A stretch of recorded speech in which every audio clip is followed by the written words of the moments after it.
Today, still one game behind Cleveland in the AFC Central, while the Oilers near the bottom are in the midst of a 4-game losing streak.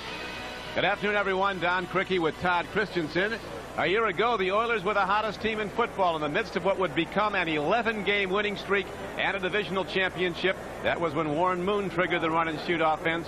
Warren, as you know, is long gone, and the Oilers are now the lowest scoring team in the NFL, and really not sure, Todd, who the quarterback is. Well, it has been a quarterback carousel. Bucky Richardson, Billy Joe Tolliver, but they're off the carousel today. Back starting today for the Houston Oilers is going to be Cody Carlson, the heir apparent to Warren Moon. And that man, Billy Joe Tolliver, who had a good game last week against the Raiders, you can see by his reaction, not terribly pleased about the coach's decision.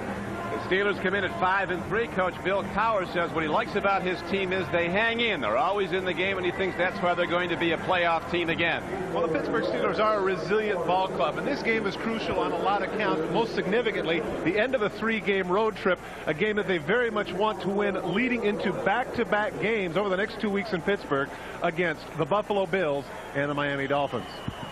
As Cowher told us yesterday, his team lost its opener, then won 2, lost its next game, then won 3. They lost last week, and he said to him, now you know it's up to you to go for 4.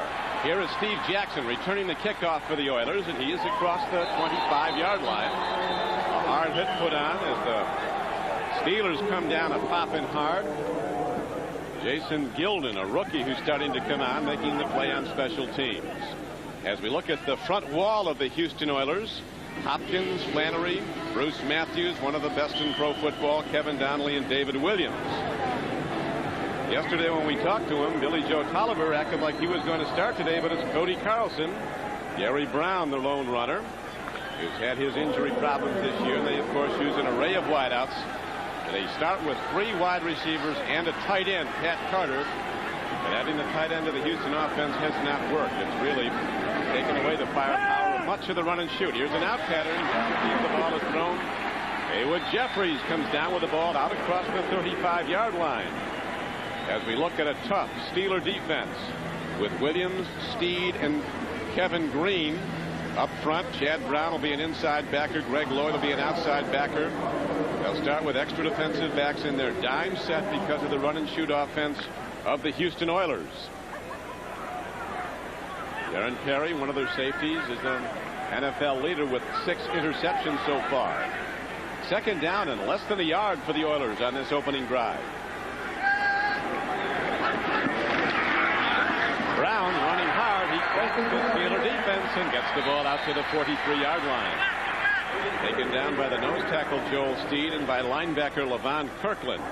Well, the concern with Gary Brown has been his ankle. He's had a sprained ankle that's been bothering over the last couple of weeks. He missed 2 full games with the injury, but he is definitely the bellwether of this Houston Oiler offense. As he goes, so will the Oilers.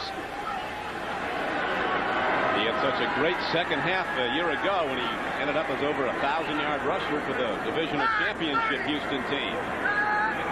On first down, Carlson with a 3-step drop again triggers the out pattern to Jeffries, who beats the corner. Leon figures and gets ahead for a 12-yard gain, and yet another Houston Oilers first down to the 46-yard line of the Steelers. Harry was on the staff. Well, for football fans that happen to have watched any of the Miami game against Syracuse yesterday, they saw that this is what they did with their big wide receivers. They have a man 6'2", 6'3" going against Figures, who is under 6 feet tall. Throw the ball high, give Jeffries the opportunity to catch it high and make a play after he catches the ball. Twice now that's been successful for the Oilers here early in the drive. 2 wideouts set to the right this time.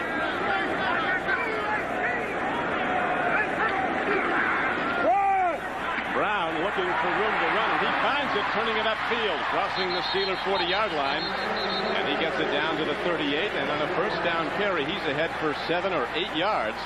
So the low-scoring Oiler defense, Todd, looking sharp. Don, this is one of the plays they couldn't do without the tight end. Misdirection, the kind of the counter to the right side. He's waiting on the block by Hopkins, who pulls across and makes it, and Brown shows at 5'11", 233 pounds. He can get to the outside. He definitely has some speed. The Oilers averaging less than 14 points a game, 13.4, and that's fewer points a game than Cincinnati or Arizona. Oilers last in points scored. And that has led the 1-7 record. Again, the out pattern left side. This time Webb Slaughter on a crossing pattern. makes the reception, is quickly hit by Carnell Lake, number 37. But every down, Todd, positive yards for the Oiler offense in this opening drive. Carnell Lake is a great strong safety, but this is a bit of a mismatch. They're going with their Okie defense here, Don, which is basically their 4 linebacker front. That means that Carnell Lake is going to be man for man with the slot. In this case, Webster Slaughter, or even in some cases, Ernest Gibbons. That's a mismatch that the Oilers can exploit. They'll be going back to it. That's what they're looking for, is overmatches with this running shoot set. Here is Carlson going for the end zone. Ernest Gibbons, and he's almost picked. Darren Terry, number 39, coming across, had his hands on the ball. It would have been his 7th interception. Well, Perry does a great job playing center field, but Woodson gets beat on the hook and go. He's looking in the backfield. Look at that little inside move. Woodson has been toasted a couple of times this year, but fortunately in this case, Perry doing a great job playing the halves, but can't come up with the interception. Nonetheless, an incompletion. Not very happy about that. That would have been his 7th, as you mentioned earlier, Don. Darren Perry leading the National Football League with 6 picks this year, and that man, Woodson, is not somebody that they're leaving alone. Oh, it's amazing. He's on the all-time NFL team, and people seem to be going after him more and more since that he was afforded that honor, as Gary Brown runs it straight ahead on a 2nd down and 10 play. He advances the ball close to the 31-yard line. Taken down by inside linebacker Levon Kirkland. Well, now the deal with Rod Woodson, too, interesting statistic coming into this game. 8 different plays over 20 yards. He has been beat this season. And, of course, the great corners in the National Football League, you never see that happen. You'd see like half of that in an entire season. And the reason for that is that man is trying too hard to make too many big plays. He has to content himself from time to time with just playing the position, not concerning himself with the big hits or interceptions. He's a gambler. He looks for the big play, and he has gotten burned doing it. Now he comes on a blitz as Cody Carlson stands in, and Terry has the interception. Darren Terry returns it for Pittsburgh. Runs it across the 35-yard line out to the 40. There's a penalty marker down. 2 in the Pittsburgh backfield, and it might be this play could be negated on a foul against the Steelers. Well, give the Steelers credit. They came with a blitz and still were able to cover him man for man. It looked to me like Perry was going after the football, so this is going to be interesting if they call holding. Looked to me like Perry was going for the ball all the way. Jerry Markgrad, our referee. Here's Jerry getting the final word from his side judge. Pass interference, number 39. The 7th interception. Milt Cowher telling his defense to settle down. Darren Perry's called for the interference call that'll give the Oilers a 1st down and negate the interception. Take a look in the center of your screen. On the lower left is going to be number 39. He's going to come in for the ball. Now, the thing is that you're going after the football. Sure, he knocks him down, but he's going after the football. I don't understand what that's about, unless for some reason he might have pushed him before. But to me, that simultaneous contact, and number 39 made the play. He's got a reason to beat him. Dick Skorich, who is a great coach with the Browns and the Eagles, is here as the supervisor of the officials. And you can see that Nick has to say at halftime. As the ball is run by Gary Brown, and he is quickly knocked back by Gerald Williams. You know, Don, that play certainly personifies how difficult it is now in the National Football League with the new rules to cover. I mean, it's almost as if once the guy has passed 5 yards, what can you do? Any semblance of contact, you've got to be frustrated. And you can see it there on that man. I mean, they're both going for the ball. They collide. The guy goes down. The flag comes out. That's just got to be frustrating. Well, living proof, Todd, that he was going for the ball is that he intercepted it. Right. That was no accident. But the Oiler drive stays alive. Pittsburgh now locking in on defense as the Oilers go 2nd and 10. The Oilers bring up the pass rushers. Downfield throw. Red Slaughter wasn't looking back. They had Jeffries and Slaughter both in the same area, and Carlson looked like he had an open man, but Slaughter wasn't looking at the ball. Looked like Gary Brown in the backfield lost his motion there a little bit. He didn't feel that way. Defense lined up in the neutral zone. 6-yard penalty. 2nd down. Now Now, the beef that they have, watch Gary Brown to the left of your screen when he makes the snap. Now, if he can go down and he stays set, that's okay. That's the beef that the Pittsburgh Steelers have, but he was down, had his hand down, and did not make motion. Kirkland moved on his movement, and that's what they call. Good job by the official. Of course, Jerry Seam was sitting in the backfield, Don. He saw Gary Brown do it, but it was not a penalty. Steelers can't get it right early in the game, and that moves the ball inside the 20-yard line of Pittsburgh. When they met earlier this season at Three River Stadium, the Steelers jumped all over the Oilers with 20 first-quarter points, and the game was never in doubt. Pittsburgh won going away.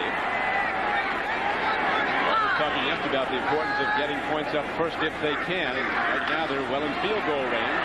For the run, Gary Brown weaves inside the 15-yard line. Bud Adams, the owner of the Oilers, sent out a signal this week. He said the key that he's looking for is, does the team stop playing hard? If that happens, he might make changes in midseason. There's Bud.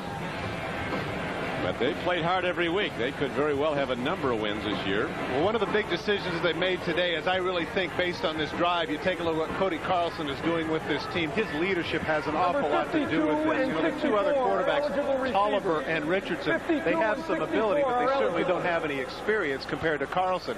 You can see here by some of the audibles that he's called, the way he's been mixing up the plays, that his veteran leadership makes a big difference in this Oiler offense.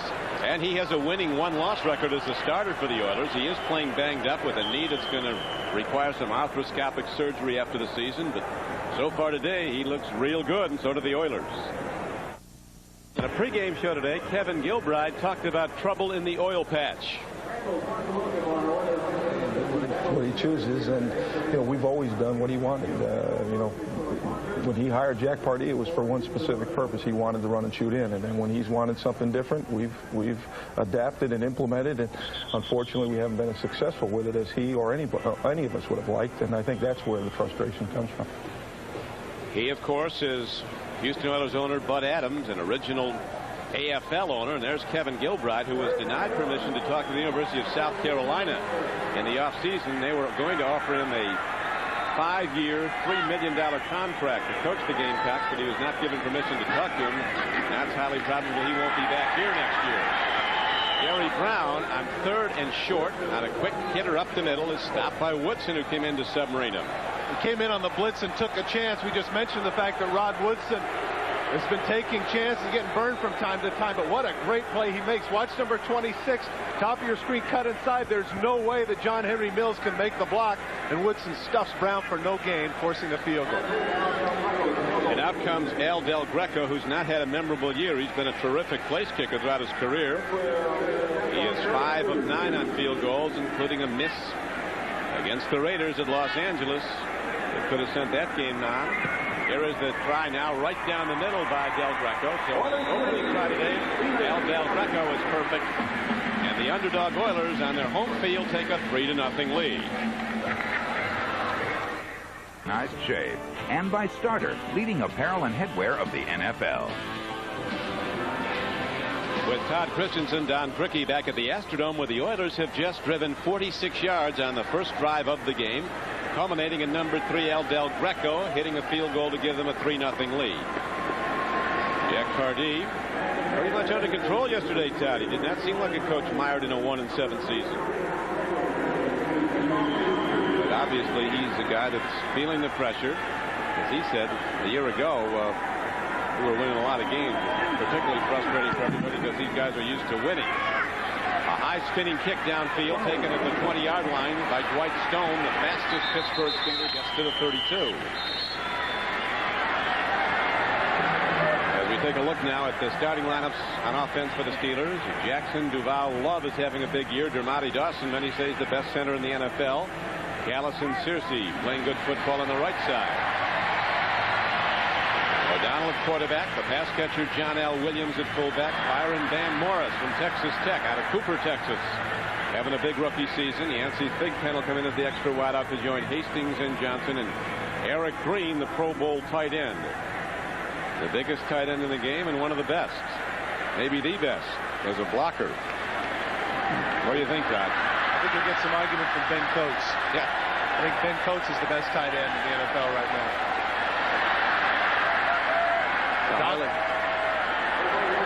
Highly trained dog running in circles on the field with a kicking tee. Eric Green seems amused. It's like a little border collie. Boy, he likes the attention, though, doesn't he? He knows an ovation, that dog. Gets a reward. I'll give him another one to get him off. Dog can go. They send him up to Cleveland. That's good. You're right. That's a border collie. They're rounders. They go around a herd of cattle and round them. And so he's going to round up his trainer there. So the reference to players as cattle is more than metaphorical to this dog. Okay.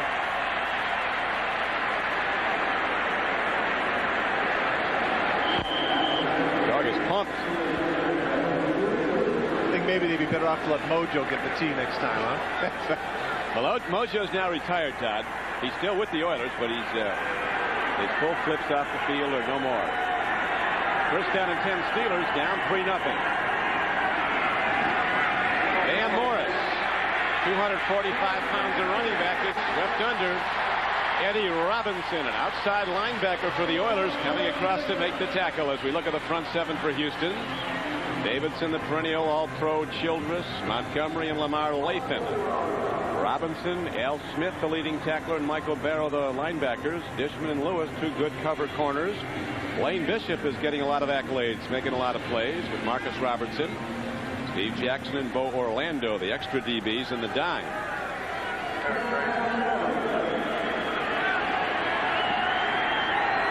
Van Morris' first carry, resulting in a loss of a yard. It'll be second down and 11. O'Donnell running out of time.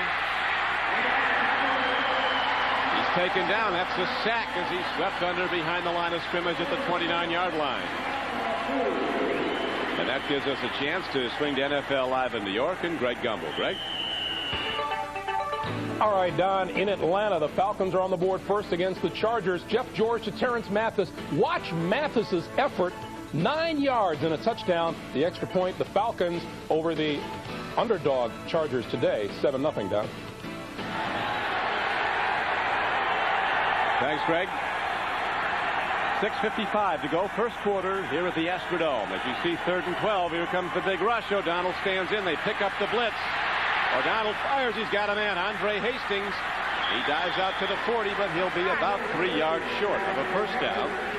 So on their first possession, the Steeler offense goes 3 downs and out. The punter comes out. Well, the Steelers do a good job of picking up the rush, but Neil O'Donnell can't seem to find anybody. Come with the blitz from the outside.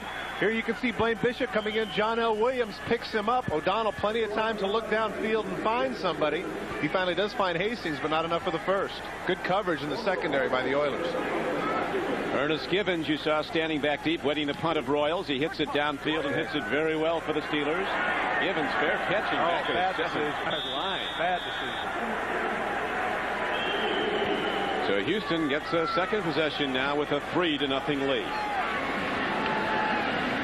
Brad, who we heard from earlier, the assistant head coach and architect of the run and shoot time. Well, the argument was always that they could not get to the Super Bowl with the run and shoot, but having broadcast those games, Don, I can tell you that the run and shoot did not give up a 35-3 lead. The run and shoot could not stop Elway on that day 3 years ago in Denver. But Kevin Green, boy, he got a free shot on Brown. Kevin Green, on the other hand, can certainly stop Gary Brown. What a shot. Kevin Green, mostly known as a sacker, and that's basically why they got him from the Rams. Take a look at the hit that Green puts on Brown. Extended and exposed, has no IDs coming. Pow. When you figure that Gary Brown is 5'11", 233, that is some shot to drive him to the turf. It is. Running start, but Brown, to his credit, is staying in the game. Oilers pinned back after a 53-yard punt by Mark Royals of Pittsburgh. Houston does lead the game 3-0 in the first quarter. Brown stays in the game, but breaks an 11-yard run. It's going to come back, though. Yeah, markers are down.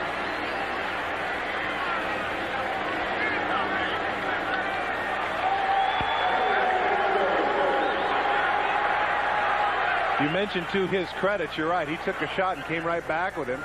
Ends up with the big gainer, but nullified by the hold. Holding number 74, offense.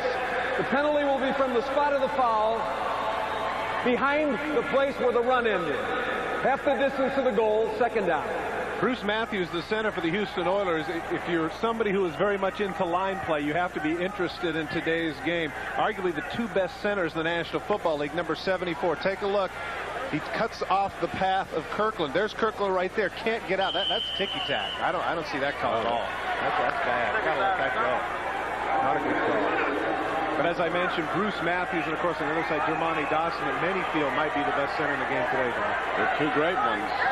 Matthews down over the ball again, this time on 2nd 11. Back to Brown, and the Steelers are reading his numbers.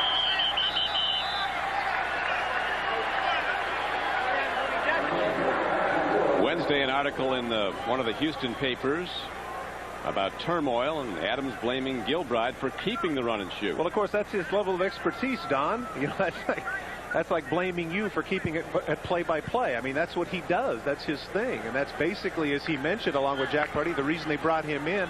And you would have to say over the last 4 years, very successful. I mean, how many teams in the National Football League wouldn't want to be part of an organization that's been to the playoffs 7 straight years? Yeah, they're the only team in the NFL that's been to the playoffs the last 7 years in a row. Whoa! Room service interception attempt. Gary Jones had an open track to the end zone, and he dropped the ball. There's also a penalty marker but down. They got Chad Brown for roughing the passer. Personal foul. Yep. Roughing the passer, number 94, defense. Good call, Todd. It was Chad Brown roughing the passer. Automatic first down. And you got to figure that this really, you've got to be paying attention here if you're Chad Brown. You've got a situation where you've got to rush. You know when the quarterback goes to that second and third drop that all of a sudden you know it's a screen. Watch number 94 on the rush from the outside. The ball is away. There's no reason for that. Ball's long gone. Jerry Seaman right on top of it. Good call. People forget that Chad Brown was an outside backer for Colorado. That man, Bill Cowher, had converted him to inside backer here for the Pittsburgh Steelers. Now the leading tackler with 76 tackles coming into this game. He has made the transition, but right now, Bill Cowher can't be very happy with these youngsters from Colorado. Bad mistake. Ball is moved out to the 22-yard line. Carlson appears to be changing the play for the Oilers.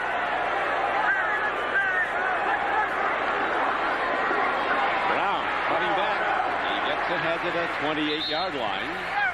Swept under by the Steelers. So far, with over 10 minutes gone in the first quarter, Pittsburgh has a total of 7 yards offense. The Oilers with almost 60 yards and a 3-0 lead. Well, this is certainly a good omen for the Houston Oilers. The one thing that they didn't want to happen has happened, as you mentioned, Monday night in Pittsburgh, is that Pittsburgh totally dominated not only the game point-wise, but in time of possession. They seem to be on the field constantly, and the Houston Oilers defense was completely tired. Now the defense, of course, is getting all sorts of rest. Yeah, they've had an easy day so far. Time of possession dominant for the Oilers. And they now go second down, a long 5, out pattern, extending to the ball, but unable to get it is big Haywood Jeffries.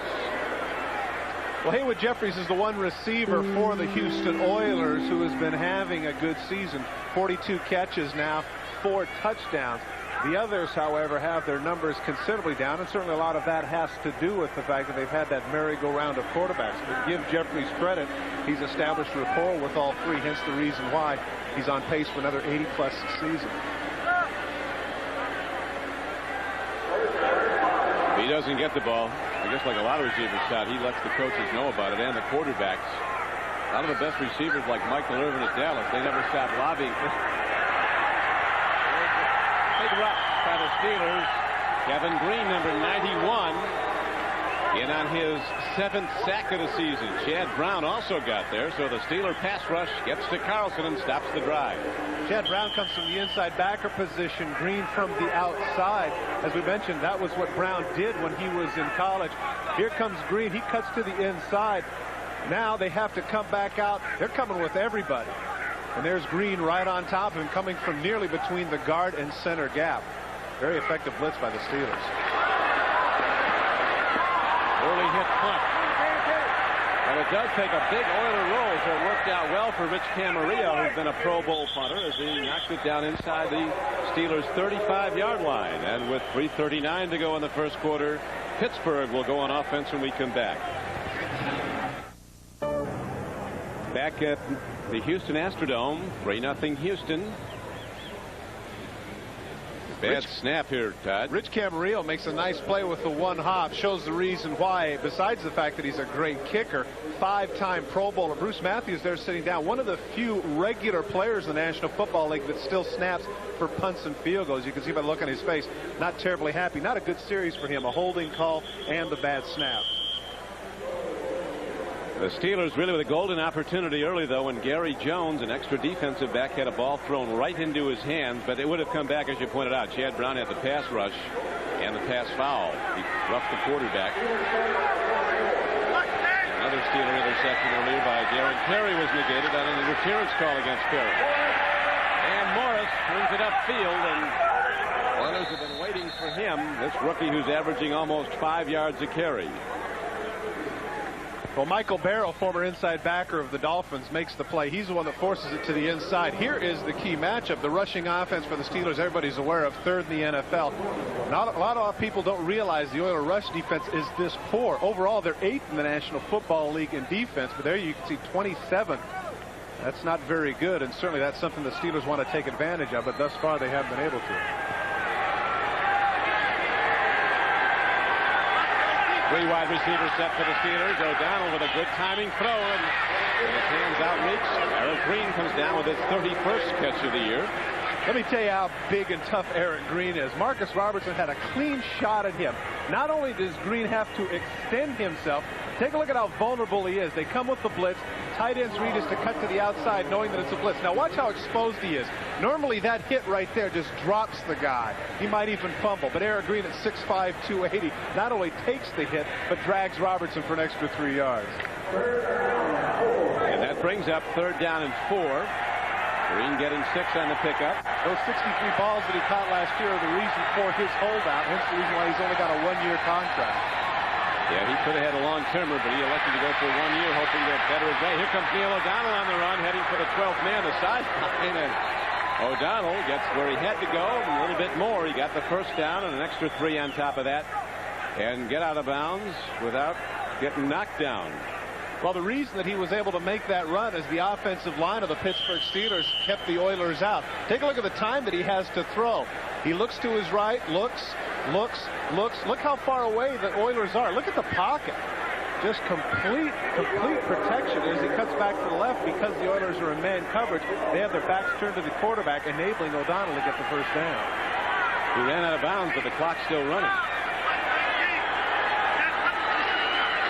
End off to Dan Morris. He gets to midfield. Gain of 2 yards, taken down by Kenny Davidson at left end. Well, Jeff Fisher, the defensive coordinator for the Houston Oilers, has said that they need to take some chances in the run defense, start to blitz some people, and have some people in some gaps.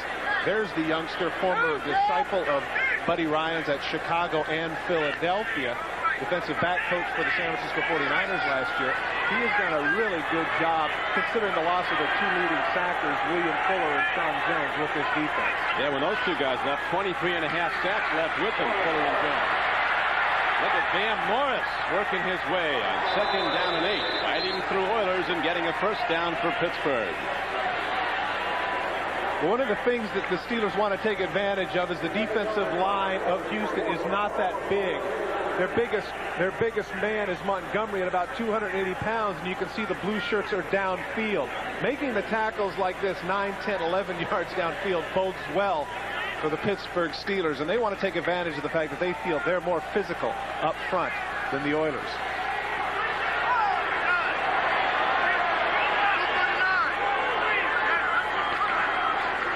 Van Morris again on a 1st down carry. He's straight ahead inside the 40, a gain of about 2 yards.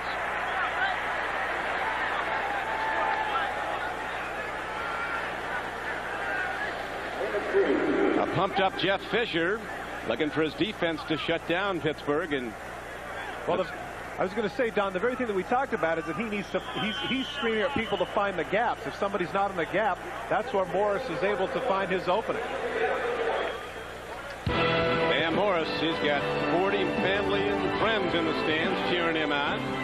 So far, the running's been tough, and the Oilers lead the game.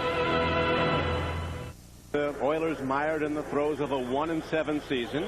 Jeff Fisher's among those that they've talked about as a possible successor to Pardee, but who knows, Todd, if the Oilers go on a hot streak like they did a year ago. They were 1-4 to start the season last year, then just ran the string. Well, when we chatted with Jeff Fisher, I was so impressed with his knowledge of what's happening on the football field for a young coach in the National Football League. Very knowledgeable, very intelligent. He make an outstanding head coach, I think. O'Donnell handing off to Dan Morris, making tackles, and Dan Morris on a second down carry is taken down by Lamar Lathan, but Morris is ahead for a gain of about 4 yards as we go back to NFL Live in New York. Greg? All right, Don, in Miami, the Indianapolis Colts have grabbed the lead on the Dolphins. Don Majkowski, the 1-yard sneak. And it's a 7-3 Colts lead over the Dolphins, Don. You know, Don, I like the move to Don Majkowski. Remember, he was all-pro back in 1989. Yep. I mean, this is only 5 years later. The guy's, what, 29 years of age? That's a baby for a quarterback. He's still got a lot of good football in him. Well, he ignited him last week and seems to be doing it again. Here's the foul. O'Donnell living dangerously, trying to hit Andre Hastings, and 3 Oilers converts on the ball, led by linebacker Eddie Robinson. Now, for those of you that happened to watch the Pittsburgh-Arizona game last week, this is an opportune time for a fake at the 29-yard line. 51-yard attempt here. Take a look at the Houston Oilers. I would guess that they're going to be in what they call their safe, Don. They're not going to rush this too hard, not only because they don't want to be drawn off sides, but they don't want to have a fake. And out comes Gary. Yeah, that didn't work.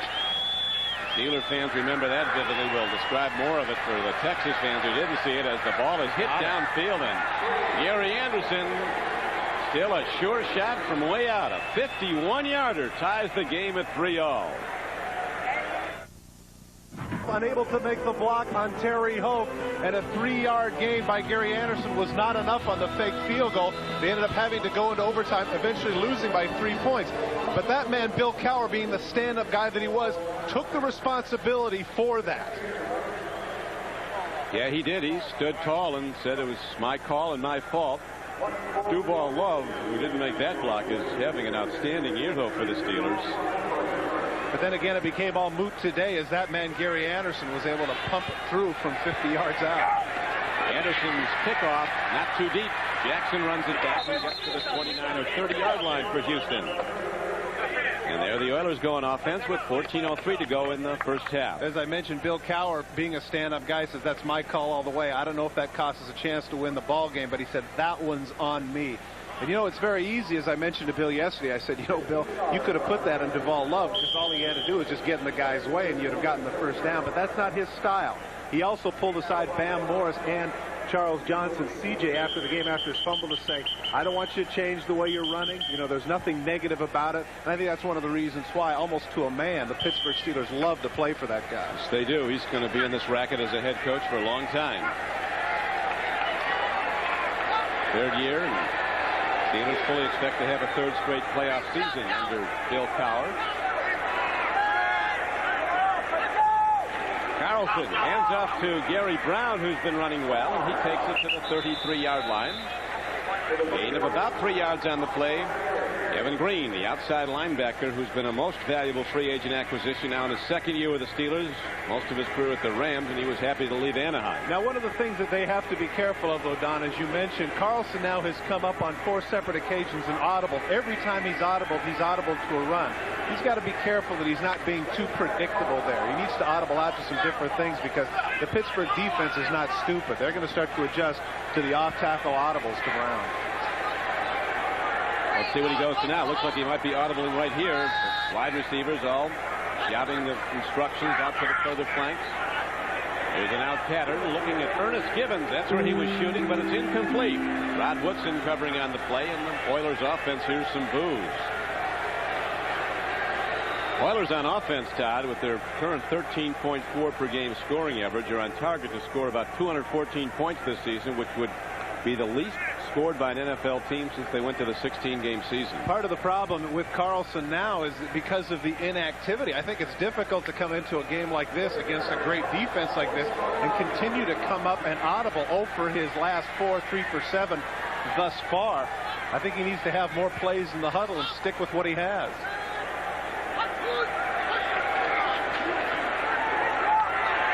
Cody gets time. Man. Cody Carlson putting it up for grabs. Webb Slaughter was in the general vicinity, but now Carlson with 5 straight incompletions. Very fortunate to dodge an interception. The Oilers have to send out their punter once again. Camarillo's on the field, and so is the Steelers' return man. Well, he was fortunate in that case because Darren Perry wasn't going for the interception. He was going for the big hit on Slaughter. He was really an awful throw. You're right. That could have easily been picked. He had his head down, heading for the hit. Camarillo gets off a high punt. Charles Johnson comes over on it. And the ball will be spotted at the 27-yard line. So in this tie game, Pittsburgh is set to go on offense when we come back. Playing conditions always perfect in the Astrodome, but it's been a far less than perfect season for the Oilers, and particularly their offense, which is now starting to sputter. Yeah, I would say that this has to be the biggest surprise in the National Football League of the Houston Oilers, to go from 12-4, you know, almost beating Kansas City in the playoffs, possibly the Super Bowl, to 1-7. I mean, that's a giant slide. 11 straight wins a year ago, a divisional championship. Now 1-7, and here come the Steelers, who 2 years ago won a divisional championship. Last year finished second to the Oilers. Jack Pardee talking about the rivalry between Pittsburgh and Houston. He said it's really been fierce these last 3 years. It's as tough a rivalry as we have. We beat them twice last year. They beat us twice the year before.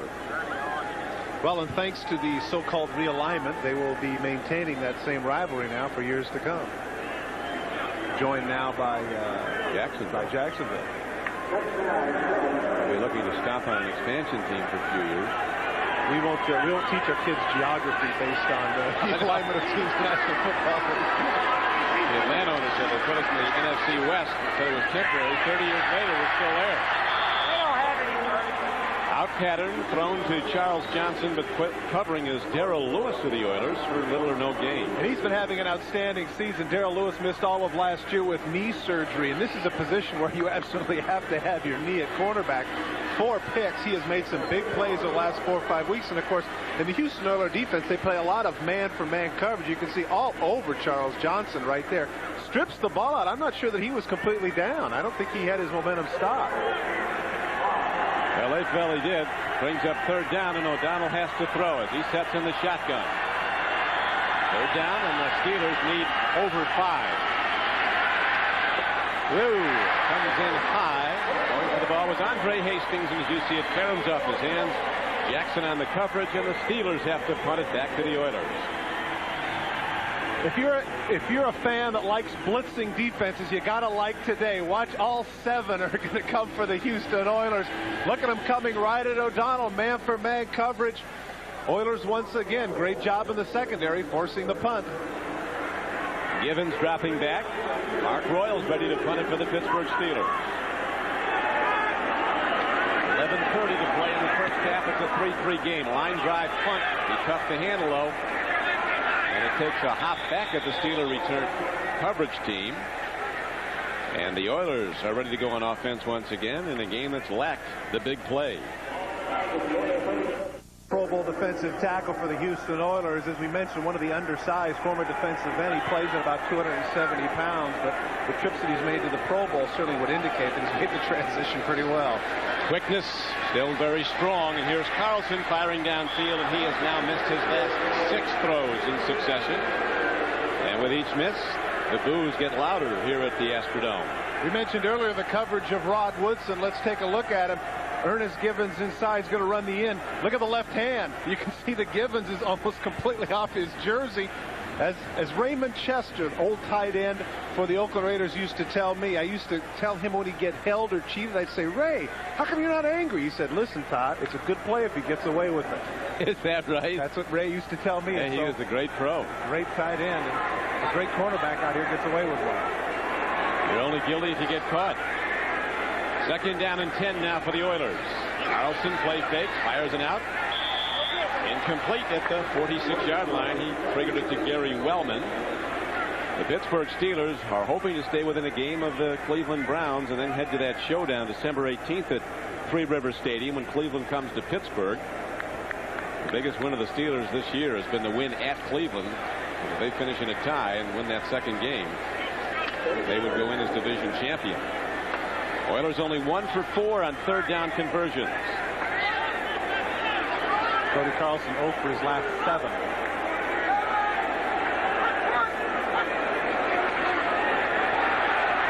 Oh, hits the field again. That's Rod Woodson coming on the corner blitz. Just comes off the corner. And in fairness to Carlson, this is what inactivity will do. You have to know right where you want to go. Watch number 26. He's going to sneak in, come in completely untouched right between Lake and Brown. There just aren't enough bodies. Right there, the elbow to the head. Carlson goes down, but that's a good non-call by Jerry Seaman. Carlson didn't know who to go to in that situation, and we're going to see a steady diet of this, Don, because of the inactivity of Carlson all day long. Absolutely. He's feeling the pressure, and he's throwing off his back foot, and he's not going to do anything doing that.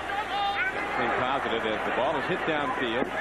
Charles Johnson watches it roll, and it will take a hop down the 22-yard line.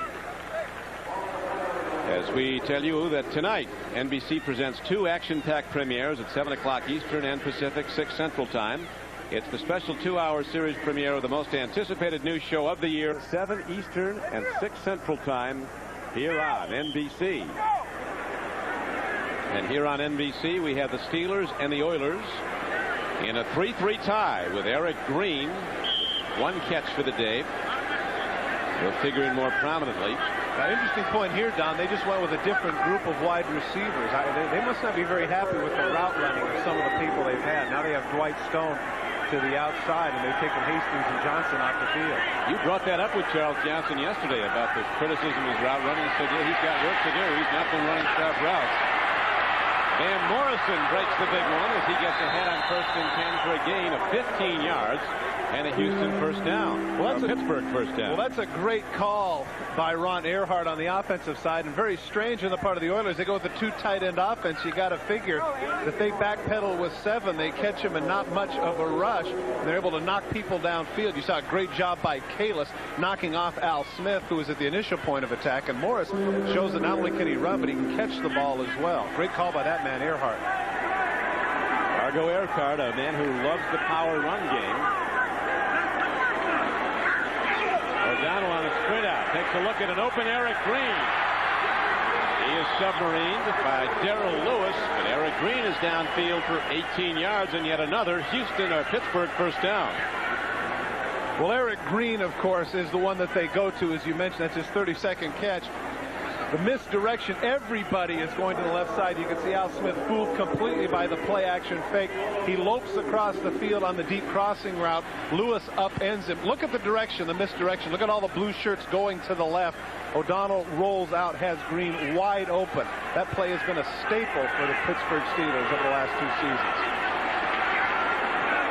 Man, great defense by the Oilers. Ray Childress got to the ball carrier as quickly as Neil O'Donnell could hand it to Van Morris. Well, look to me like Eddie Robinson was a little bit offsides there. He anticipated the count, number 50. Take a look at the line of scrimmage here close. Watch number 50. Watch him get up the line of scrimmage. Well, he didn't. He just timed it perfectly. Timed it exactly right. Forces off the blocker, enabling the pursuit to catch Morris in the backfield. Jeff Fisher telling us that the broken thumb by Eddie Robinson has plagued him in terms of pass rush. You see the big bandage there on his left hand. He's been playing some good football. This evening, very consistent. The outside backer as O'Donnell does the right thing and throws it over to row A. And a penalty marker goes down. Oh, no, he wasn't even knocked down. Might be oh, he's going to call it intentional grounding. Yeah, it's an expensive He's penalty. In the pocket. The quarterback was in the pocket. Intentional grounding. Lost it down goes with that. You know what? Expensive. You know what, Don? That's always a difficult call for the official for no other reason. He has to play the role of Kreskin, i.e., he's got to get in his mind and say, was he throwing away or is there somebody around? Clearly, in this case, you can see that O'Donnell is. Sure, he's throwing it away, but there's a receiver over there. How many times have we seen the exact same play happen and they let it go? In this case, and he can't believe it. Look at his reaction. Come on. When do you call that? He's got a legitimate beef. Again, Jerry Seaman may have read his mind, but that's one that just rarely gets called. Bill Cowher taking it all in stride. He lauded O'Donnell's ability to handle pressure and stress and the ups and downs of being an NFL quarterback. He said he's a tough guy that rides with the flow. Doesn't get too high or too low. Good leader. See if he's got a good long arm. He's got 3rd and 26 coming up. Let it fly. There's an open man. He throws a strike to Andre Hastings. Not close to a first down. As Bo Orlando, who played at West Virginia, comes up and makes the pop. And you saw one of the big rarities for the Houston Oilers, a zone defense. But Jeff Fisher's content to do that. He had the 3rd and very long. He did the right thing. No sense in taking a blitz, doing something foolish. Instead, he goes back into the zone. Sure, give up 13 yards. No big deal. 3rd and 26. Make him punt from midfield. Ernest Givens back again. He victimized himself, making a fair catch at his 7 earlier in the game. A nice high punt by Royals. Givens fair catches again, this time at his 14-yard line. So the Oilers in this 3-3 game again get the ball, but there is a marker down. Usually that's holding on the sprinters. Men on the outside have to hold up the sprinters for the other team. That seems to be where it's located. Neil O'Donnell gets a seat now and takes a look at Carlson for a while. O'Donnell in his 4th year from Maryland came in completing 57% of his throws. A 77 rating. Holding on 29 on the receiving team while the kick was in the air. Lewis. Half the distance to the goal. First down. He's the man that covers the sprinter. The fast guys on the outside. Must have got a hold of the jersey of Willie Williams. And there's a break in the action with 8:09 to play in the first half. That's an old country. That's really old. Man, is that old. Only a country this young could create a car this cool. The Chevy Camaro. 2 airbags, fuel injection, and a double wishbone suspension. Hey, you're only young once. The new Camaro. It's genuine Chevrolet. Cody Carlson, quarterback for the Oilers, hit his first 3 passes of this day and then has missed his last 8. Oilers offense continues to struggle, the lowest scoring team in the NFL this season. Well, you know what, Don? I keep mentioning inactivity, but you know there's just no way you can recreate the game on the practice field. You can take as many repetitions as you want and work as hard as you want on the practice field, but you just cannot simulate the speed of the game and the way the opposing defense is played, and clearly Carlson's finding that out. And they're completely out of the run and shoot. This is no longer the run and shoot offense. This is just a 3 wide receiver set, a 1-back offense like Buffalo runs a lot. Gary Brown carries and Joel Steed knocks him down. The Oilers have lost their offense with the new. They're not in synchronization at all with this new offense, even this far into the season. Well, Don, as you mentioned, it's basically the same offense that Buffalo runs with one major exception, and that's that they don't go with the K gun. And you know what? Food for thought here might be that they might want to go with a quick huddle just to force Pittsburgh into some situations defensively that they don't like, because as it is now, they can make all the substitutions they want. They're putting all kinds of pressure on Carlson. Yeah, they're getting so much push from their front 4 and the outside backers that Carlson doesn't have time to make a progression of reads. He's just throwing the ball to stay from getting hit. This time he goes through a draw play, and Brown breaks it out to the 12-yard line, but it wasn't a 2nd down and 11. It brings up 3rd and about 4. The tackler was outside linebacker Greg Lloyd, number 95 for Pittsburgh. Well, this is a big play coming up here on 3rd down. They can't afford the luxury of going 3 and out, because then punting, Pittsburgh would get the ball back at midfield. Good point of attack, and good job there by Hopkins, a rookie who last year was their first-round pick, was much maligned because he wasn't in shape. But in talking to Jack Party, he's been very happy with number 72's play thus far this season.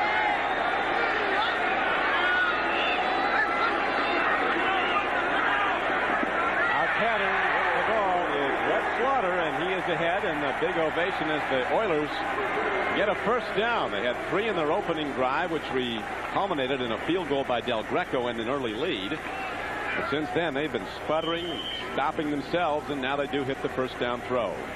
Webstar Slaughter. Interesting, as you and I were coming out of the facility yesterday, we went by his Mercedes, and his license plate says DB Shaker. And those of you that followed his career in Cleveland, he was outstanding. Former Pro Bowler after the '89 season. He was on a pace last year, Don, for over 100 balls until he tore out his knee. He would have had over 100 catches last season. He's now recovering. These Oilers, they might lead the league in cars. That's some parking lot. And that is Not what they got Pat Carter for. The tight end, they finally go to him, and it hits him like a statue. And he argued with me yesterday. He said, what's the deal? Why is it I can't catch the ball? Well, here's part of the problem of the Oiler offense. These are the numbers last year for the three big guns, the three receivers, Slaughter, Gibbons, and Jeffries. Now you take a look at what's happening this year. Only Jeffries is around the numbers that he had. Slaughter nearly 19 catches left, and Gibbons, of course, as you mentioned at the outset, Don, really struggling this year, playing instead of the slot, the outside receiver with only 21 balls caught. We throw in here. Cody Carlson. I don't know. That was a missed call. He was looking back at Brown. Brown was swinging out of the backfield. There was no protection. That was the tight end side, but they poured through, and Cody Carlson is swept under for a sack. Well, whose fault was it, you're saying? Is it Gary Brown's fault or is it Carlson's fault? Let's take a look at what direction the offensive line is going. They're going to the right. It's Gary Brown's fault. Gary Brown went the wrong direction, and Carlson, just to add to his woes now, has the veteran running back not knowing what direction to go. This time they go to a trips left. Three wide receivers set to the left. Fourth wide out in the game, set to the right.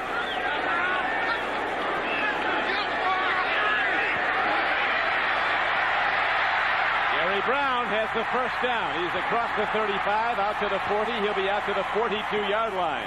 Don, a flag is down. And right away, I saw Bruce Matthews take his helmet off, upset with the umpire because they're going to call a hold. They are indeed. A 27-yard gain comes back. Now, that's the second holding call, and Bruce Matthews wants to know, what is the deal? How do you define this? Holding number 74, offense. Half the distance to the goal, third down. All-pro center for the Oilers clearly is not pleased with the umpire. He wants to know what the definition is. Take a look in the middle of your screen. Number 74 sets out to the left on the screen. Now follow him across right now in the middle. Watch number 74. Pushes to the outside. Where's the grab? There it is right there, but it's so small and so far away from the play. I can certainly see what Matthews' beef is there. I mean, it's not like it was a takedown or something. That's the sort of thing that happens every play. I think Matthews has a legitimate complaint.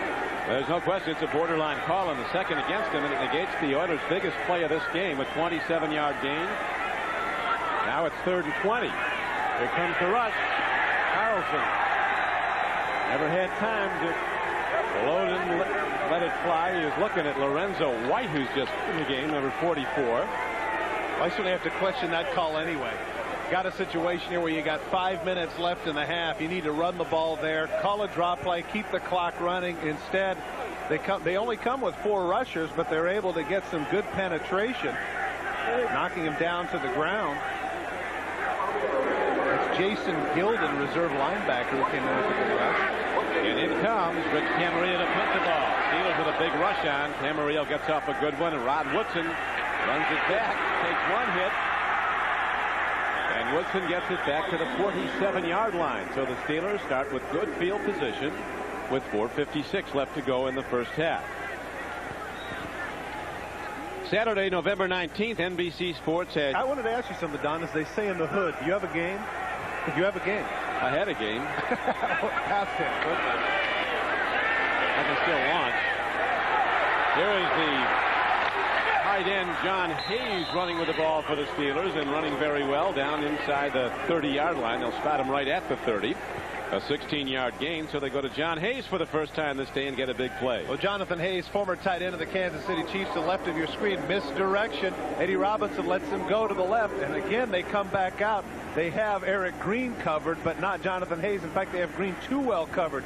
You see right there, Blaine Bishop is with him much too long. He finally comes off and makes the tackle, but not before Jonathan Hayes, not normally much of a pass catcher, picks up nearly 20 yards. Two-back set now. John L. Williams and Cam Morris. They stand for max protection, and O'Donnell delivers to the tight end, Eric Green, down to the 19-yard line. Blaine Bishop takes down the big guy, but he takes him down 12 yards downfield. First down, Pittsburgh. One of the few guys in the National Football League that can be covered and still get open. This is just not bad coverage on the part of Blaine Bishop. He runs it in. He's barely a step behind, but give O'Donnell credit. He puts it right on the money. And the difficult part for Bishop is that if he's going to knock the ball away, he's got to go through that 280-pound body, and there's just no way for him to do that. Nope, he did get him down, but it's a first down for the Steelers.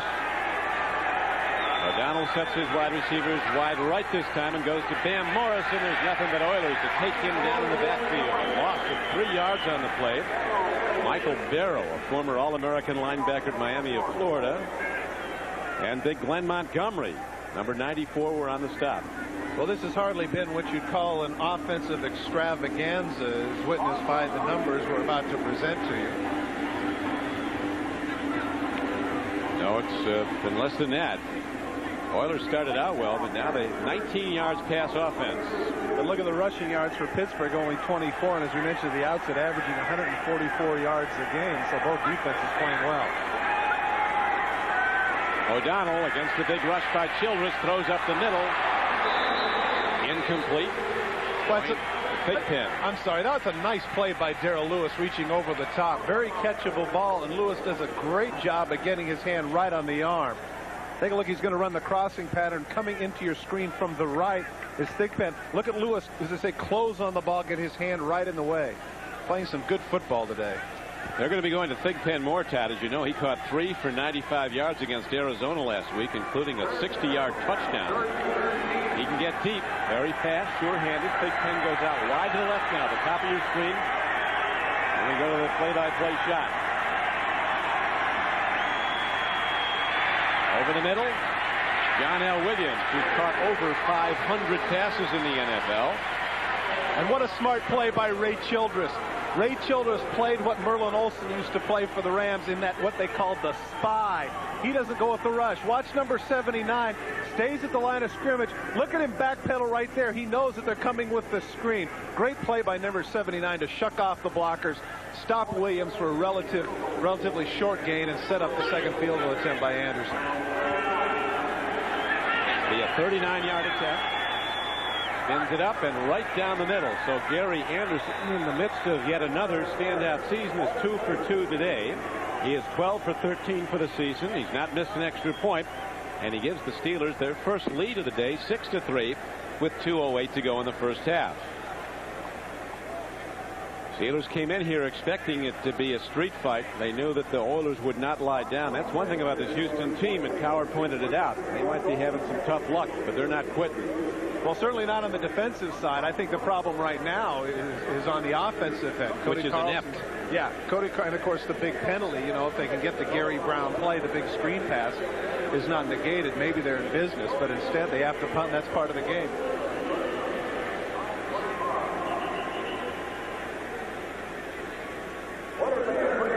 The Oilers remember Gary Anderson very well, the 1989 wild card game at Houston. A 50-yard field goal by Anderson in overtime gave the Steelers a 26-23 win. A game that turned out to be Jerry Ganville's last as the Houston head coach.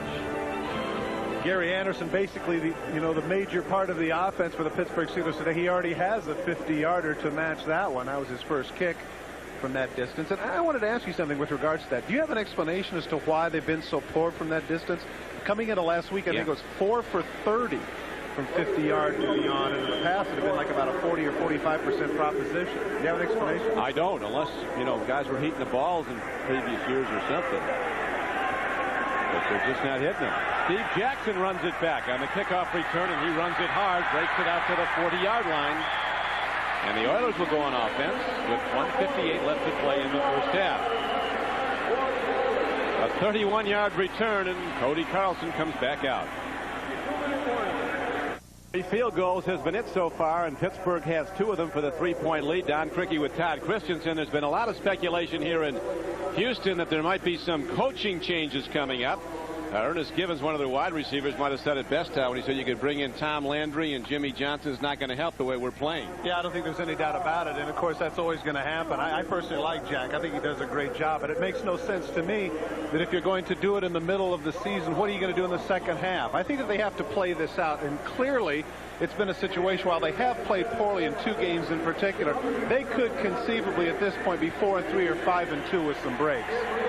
No question, they've got 3 3-point losses. Warren Moon, he wanted to stay. He loved it here, and he had the great seasons for them. Moon said recently, they let me go for almost nothing. I think it was a 4th-round draft choice, and as Warren Moon put it, They got what they deserved. Well, the onus is on Cody Carlson now. This is the best starting position for the Houston Oilers. The last drive they started at the 7-yard line. Brown runs it straight ahead. He's got a couple of yards, but they need the downfield throw. They need to hit the big play, and Pittsburgh hasn't given that up. Well, they have plenty of time. 1:45 in the clock running. In the first drive, remember, which culminated in the field goal, 46 yards. Since that time, in the next 4, only 18 yards. Give credit to Pittsburgh's defense. Carlson with a good throw there to elusive 5'8" Gary Wellman, a former Southern California wide receiver who's been injured a lot, but he sneaks in and makes the big play for first down. Well, he took advantage of what we mentioned earlier, Gary Wellman having Carnell Lake man-for-man coverage. Of course, Carnell, a tremendous strong safety, but a bit of a mismatch with a quick guy like Wellman. Carlson stands in. He's got another open man. This time it's Webster Slaughter. He dives inside the 25-yard line. So all of a sudden, with time running down, 1:06 to go in the half, the Oilers offense comes alive. And again, Cody Carlson picks on Carnell Lake. He's the one that had Slaughter man-for-man coverage. When you get conditioned as a strong safety to be covering tight ends and backs coming out of the backfield, that's much different than covering wide receivers. So sure Carnell Lake been victimized on this drive, first by Gary Wellman and now by Webster Slaughter. They've been throwing so many of their patterns, Todd, to the sidelines, to the boundaries. Now they're going over the middle more with the ball. Watch to the left. You see there is Carnell Lake. He fools them a little bit with the in move. Really, it's not that bad a coverage, but Slaughter puts a good DB shake on him, which would be his vernacular, to get open. And as you mentioned, Carnell Lake, outstanding strong safety, great tackler, terrific in run support. But he's having his problems here. Coming up at halftime is the Domino's Pizza NFL Live halftime report with Gumbel, Ditka, and Gibbs. A Raiders and Chiefs preview and an interview with Marv Levy, whose Bills are, you think they're out of it, and all of a sudden they come back and pound somebody. They got a tough one the next time out there. They go to Pittsburgh next one. I always enjoy chatting with him, though. He's the antithesis of the stereotype head coach. Bright man, Renaissance man, well-read, a lot of fun.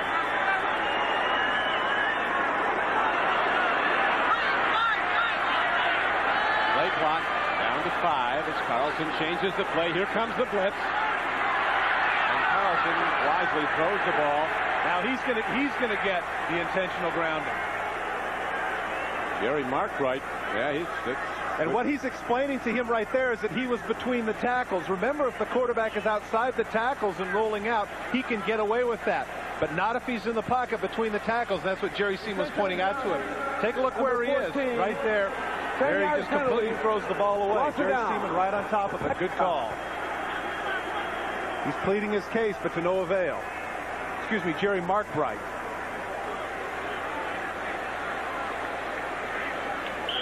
Evan Gilbride didn't like it either. Well, they kind of evened that off then. They got one each way on a quarterback grounding. Well, I'm not so sure about the one of O'Donnell's, but that one clearly, he just threw that one into the ground. Nobody was close. Makes it a tough play call. 2nd and 20 at the 33-yard line. These Steelers, they are shooting at Cody Carlson from every angle. He's getting snipers in the tall grass. He's getting defensive linemen knocking people over up front.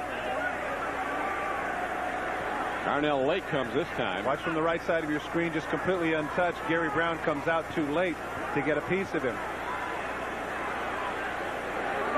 And that will bring up 3rd down and 20 for the Oilers at the 33-yard line. From here, it would be a 50-yard field goal for Del Greco. He was hitting it from 55 warming up today. Which is a whole lot different than with a rush coming at you. Carlson stands in. He gets the ball to Gary Brown, and he gets it down to the 31-yard line. And that will make it a 48-yard field goal attempt for Del Greco as he'll try to tie the game. The Oilers letting the clock run down. We'll see if the Steelers call timeout. Well, I think one of the issues here is I think they'll be content to let it go. I don't think the Steelers are thinking here that they can get the ball back, and of course their offense is not generated in a 2-minute type of situation. Del Greco, as you mentioned earlier, Don, has struggled this year, and this will be a distance of about 49 yards. fairly close, only 3 yards short of the distance he had last week against the Raiders when he hit the crossbar. He hits it hard, and in his home ball yard, he is right down the middle, right on time. Is El Del Greco, and we again have a tie game at 6-all with 14 seconds to go in the half. Well, he's got to feel good about that, but I know that Jack Pardee's got to be frustrated because once they get down to the 30-yard line, I think some complacency hit the offense saying, okay, now we're in field goal range, as opposed to saying, look, we've got to see if we can get in and get a touchdown, because a touchdown in a game like this is absolutely monumental, especially the way the offenses have been struggling. First touch we might see, Todd, might be on a defensive return. Keeping guys awful close to running some back. Some drop balls out there by the defense. Carlson was 10-4 as an Oilers starter before this season. He signed a $2 million a year contract last May when Warren Moon was traded for a 4th-round draft choice to the Vikings. He's got a lot of injury problems. He has one right now. He has a knee that's really bothering him. But to his credit, it doesn't seem that it's really affected his play. Unless some of those balls that have been sailing you can directly attribute to the knee, but I don't think so. Billy Joe Tolliver, number 11, who yesterday when we met with him acted like he was going to start. I asked Billy Joe to tell me about his sojourn throughout the NFL. He said, "Mister, I went to Texas Tech. Don't play that sojourn on me." Oh, he's one of those guys. He's just happy to be here. Interesting character, a lot of fun to be around. He and Bam Morris, another Red Raider from Texas Tech, talking before. Texas Tech's got a very good team. Got a good shot at the Cotton Bowl. You know what, though? Jack Pardee did point out to us something that most people would know, and that is even though with Billy Joe Tolliver and some of the plays that he's made, as well as the fans chanting constantly for Bucky Richardson, Cody Carlson is the starter. He said he made no bones about that. As soon as he's healthy, he plays. And so in this case, evidently they felt with the pregame warm-ups he was healthy enough, and he's played into a 6-6 tie here in the first half. Del Greco moves into the ball. It's a little chip shot. A live ball. The Steelers field it. White Stone got it and downs the ball at the 32. We mentioned last week against the Los Angeles Raiders, Al Del Greco near the end.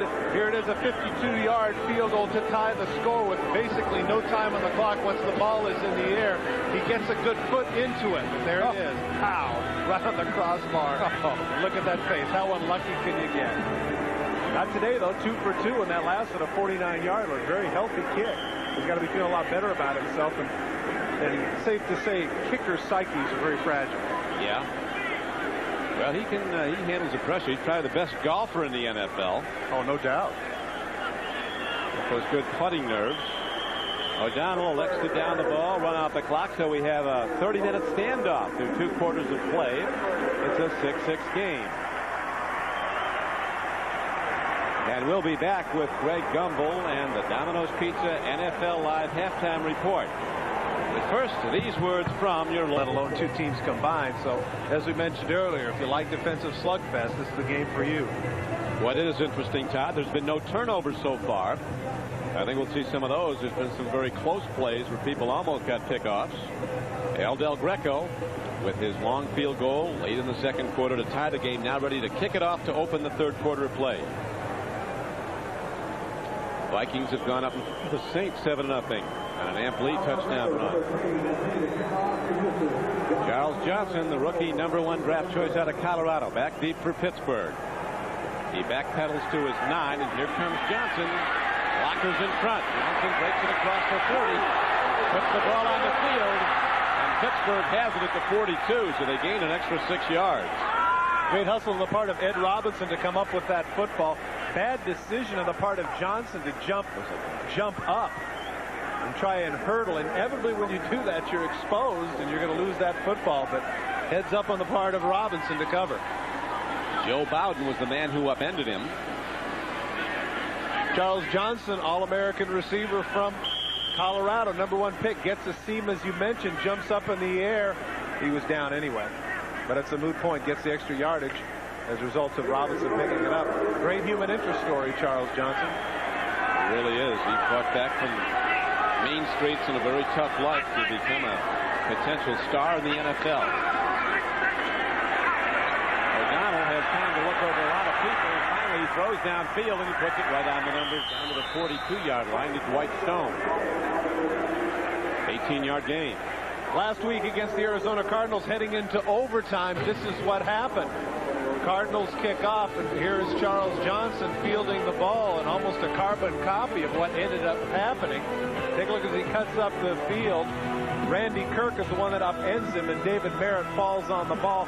Greg Davis follows with a 51-yard field goal that ended up winning the game for the Cardinals in overtime, 20-17. But as Bill Cowher told Johnson, don't change the way you run. You got a bad break. The guy put his helmet right on the ball. It was a great hit. It wasn't you. Bam Morris runs on first down. Doesn't get much as Ray Childress and Eddie Robinson combine on the stop for the Oilers. He just hasn't been able to get started. He's had a couple of good plays, but again, you got to give credit to the front seven of the Oilers. Moving forward, a lot of times Morris is getting the ball, and there are already Oilers in the backfield. The Steelers tied with only 22 rushing yards in the game. Pittsburgh does come in with the #1 defense in the AFC, and that has been much in evidence, holding Houston to just 2 field goals, but that's all the Steelers have been able to muster. Roll out.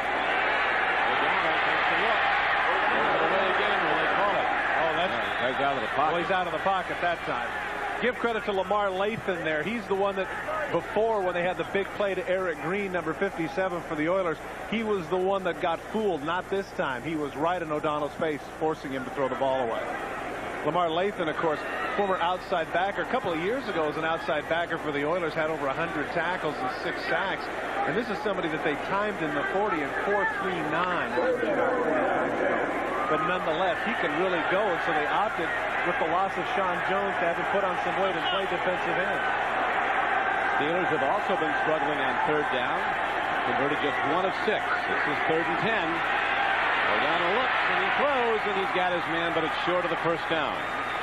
Eddie Robinson comes up and makes a hard hit on Yancey Thigpen, who went up, came down with the ball, but let's see what the Steelers do now. They try a 50-yard field goal. I was going to say, interesting decision, because remember the 50-plus yarder that Gary Anderson made had some to spare. But they're not going to do it. They're going to punt. I'm surprised here, because Anderson has been very effective, as we had documented, not just here, but in years past. You know, not much to deal with in terms of the elements. And again, the way the game is going here in terms of points, you might want to take a shot. But Cowher playing it, as they say. Yeah, playing the percentages. He's going to see if Royals, his punter, can back Gibbons up in his own end. Oh, look at the bouncy guy. And Chad Brown comes down to down for the Steelers inside the 10-yard line. So the Steelers, no flags are down as the Oilers will go on offense, but again, they had the long field to go. This is one long game. They even ran out of food. The fans must be hungry. A clear sunny day in Houston, Texas, as we're in the Astrodome, and the Oilers have the ball, tied with the Steelers 6-6. In an earlier game this year, the Steelers blew out the Oilers 34-14 at Three River Stadium. Pittsburgh really ended that game in the first quarter, and the Steelers put up 20 points. Today, 4 field goals has been the total scoring output.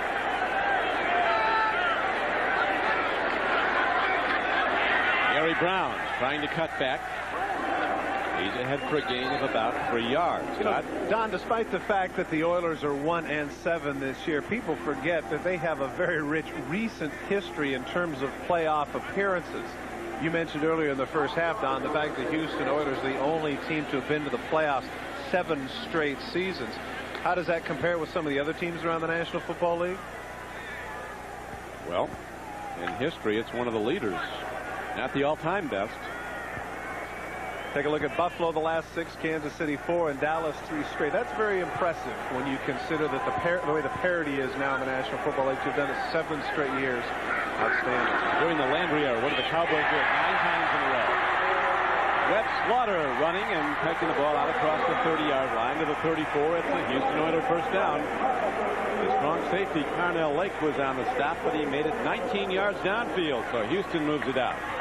Man in motion. Watch the left of your screen. Does a little bit of a weave. Good job by the tight end to run off the free safety, and that in effect picks Carnell Lake There you see him trying to punch the ball out, but give Webster Slaughter credit. Webster Slaughter, number 84 for the Houston Oilers. It's a consensus by the offensive coaches. He has the best hands on the team. And all the best plays the Oilers have on pass offense today, that I recall, Todd, are over the middle. Sideline passes aren't working. Gary Brown runs it, left side of the Steeler defense. Gain of 3, stopped by Kevin Green. Along with Webster Slaughter, there are a lot of great players on this Oiler team. Take a look at the Pro Bowl appearances by the players. Matthews, Camarillo, Childress, Jeffrey Smith, Givens, Slaughter, Dishman, White. I mean, it's not as if everybody talks about Warren Moon leaving. Okay, Warren Moon left. But it's not as if there's a mass exodus. You can see there a lot of great players still left on this Oiler ball club. And it's got to be tough, Todd, to fit under that salary cap, $34.6 million, with that many all-star players. One of the reasons Warren Moon left with his $3 million a year contract. Carlson takes a look. At Carter, he's 0 for 2. He's got 2 drops now at tight end. Well, they came with 6 guys that time, and the offensive line for the Oilers really came through. Yeah, it's funny that you'd mention that because Pat Carter yesterday had said to me, when are they going to get me the ball, Todd? Well, you see him 85 right there. He's in coverage. He's about the 4th choice. And Carlson all this time finally at the last goes, okay, I'm just going to get rid of it. And he really pays a price there as Ray Seals plants it. But if Carter's going to drop 2 balls, I doubt that Kevin Gilbride's going to call his number too much more. You wouldn't think so. But as you pointed out, it was like the 4th progression on his read. He looked at all the wideouts. Finally found the tight end. Drew a flanker. Here is Carlson breaking out of what looked like a sure sack, and he gets the ball to Pat Coleman. And Coleman dives ahead on the best play of this day for the first down. He got the first, and Kevin Green roughed Carlson. They're going to tack on 15.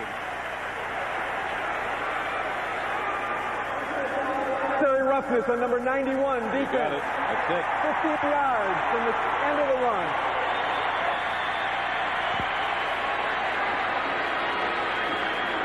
Well, Cody Carlson, we've been maligning him somewhat in the first half because of the fact that he hasn't been playing much. Greg Lloyd comes from the outside. It looks like he's got the sack, but look at there to the left. Woodson had a chance at a 2. Flannery picks him off. Great athletic play by Carlson. Gets rid of the ball, has a running start. He actually pulled off a little bit. Again, you know, I know that they're trying to protect the quarterbacks, but Kevin Green has a full head of steam, about a half step there in the middle. I just think you got to let that one go, Don. But they didn't, and the Oilers now moving the ball out very nicely here in the 3rd quarter. You remember their first possession of the game after the opening kickoff. They moved it right down the field and then hit a field goal by Del Greco to take a lead. And they talked out about the 2 biggest possessions of the game, your first of the 1st quarter and your first of the 3rd quarter. Do you buy that? Well, certainly in the case of Pittsburgh, it's been an issue because Pittsburgh has been very effective in the 3rd quarter thus far. In the first half of the season, they have not scored a point in the 3rd quarter in any of their games. I know that Bill Cowher wants to right that ship. And, of course, the way the offense had been stymied in the first half, if the Oilers come off, as you mentioned, come down, even if they kick a field goal, that's going to really make their confidence grow. So far, 2 field goals for each side has accounted for all the scoring as Carlson lets a deep ball go, but no one's close to it. Ernest Givens coming off the right flank was running a post pattern, and Cody was firing to the end zone. Situation where Ernest Givens had a different read. He was thinking post, and Carlson was thinking corner. Carlson got his most playing time back in '92 when he started the final 6 games and had some great numbers, leading the Oilers to the playoffs again when Warren Moon was injured. And that was also the time, remember, Don, the last game of the season here in the Astrodome on national television. He came in and started and got them into the playoffs. Big victory over these Steelers. Yes, it was. Looking to get another one. Here's Lloyd. He skips the ball. And Flannery fouls on the ball. It's Pittsburgh's ball. How many times do you see it, Don, when the guy who misses the block is the one that recovers the fumble? Flannery is the one that has to come out from his guard position and get Lloyd, but he can't quite do it. He's not quick enough. Lloyd gets around him, hammers the quarterback. Take a look right here at the end. Flannery now has to bounce out. Look at Flannery trying to come out to get Lloyd. He can't do it. Lloyd does a great job of stripping the ball, but they're nothing but blue shirts back there. And Gilbride cannot like the pass protection that he sees for his quarterback, Carlson. Kevin Gilbride's seen it too often. And the Oilers drive stalls, and now their punter is out. Rich Camarillo hits a high spiral that turns over. Underneath it at the 10-yard line is Charles Johnson of the Steelers, and Pittsburgh goes on offense first and 10. Great kick. With 8:22 to go in the third quarter. Charles Johnson, number 81, first-round draft choice of the Pittsburgh Steelers, first wide receiver drafted, an All-American last year at the University of Colorado. We talked earlier about the long road he's made from a very, very difficult upbringing. In a sense, raised himself, was in as many as 15 different foster homes, and at one point in his life figured it wasn't worth it anymore. We'll tell you more about that story and the young lady who brought it to a happy ending. Here is Neil O'Donnell dropping the throw, and they get him back at the 3-yard line. So the Oilers defense rises up. Michael Barrow coming from the right outside linebacker. It is a fumble. Got it. The big play comes from the defense. We talked about no first half turnovers, and one was looming large, and there it is. Well, now Jerry Markwright originally pointed in that direction. Now he said yes. Michael Barrow, as you mentioned, comes around from the outside. Both he and Al Smith came in on the blitz. And now I guess they're going to talk about it. O'Donnell's beefing. But clearly Jerry Markwright pointed in the direction of the Houston Oilers. Don, you called it right. A turnover is going to be big. And if this is for the Houston Oilers, it can't get any bigger than that, getting the ball on the 1-yard line. The quarterback was down by contact. Oh, now it's going to go back. Said down by contact. Here's Michael Barrow. Michael Barrow is the one that created the play. He's the one that looked like he stripped the ball. Watch the top of your screen, number 56. They come with all the linebackers. Watch number 56 and watch the football. There's no way. Now wait. No way. He's got the ball right there. The ball goes back to him. No, that's a good call by Jerry Markwright. It looks like the ball is out on the ground, but it's not. The ball goes back to him. He falls down on the ground, and then they took the ball away from him on the ground. That's a good heads-up call by the official. Good job of getting together and talking about it. A good call indeed, but it puts the Steelers in jail, and they get out of it now as Cam Morris, their 245-pound rookie. Battering ram running back. Takes it out to the 9-yard line. Now watch closely at the end of the play. Where does the ball go? Okay, there's a fumble. Now where does it end up?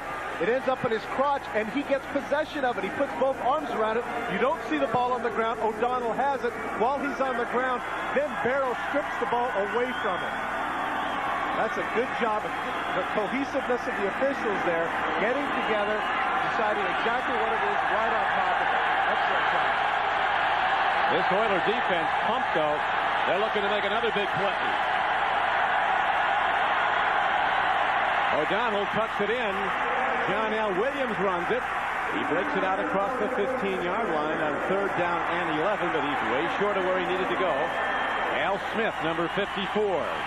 The leading tackler for the Oilers makes the stop, and Pittsburgh has to punt from deep in their own end. Al Smith, as you mentioned, leading tackler. I had a chance to chat with him yesterday. Remember last year when he was with the Houston Oilers, took a little abuse from Buddy Ryan, but still came back and had nearly 100 tackles. He's on pace for that again this season. He really was the one that created the play for Barrow by coming up the middle and stripping the fullback he normally would have had to the outside. Royals hits it not very well. A knuckleball that'll be tough to field. It does take a Steeler bounce. Gibbons grabs it and steps out of bounds. And Houston will have the ball again with 6:30 to go in the third quarter. All over the world, when people are late, you're guaranteed to hear excuses. Almost a turnover at the Steeler goal line, but the Oilers didn't get it. Referee ruling down by contact. Then the Steelers have punted, and now the Oilers start from their 32-yard line. High game, 6-all. 6:30 to go in the third quarter. Busy day for the Stripes, hasn't it been? I mean, the intentional groundings, the fumbles, some of these things, very interesting. More to come. Long way to go.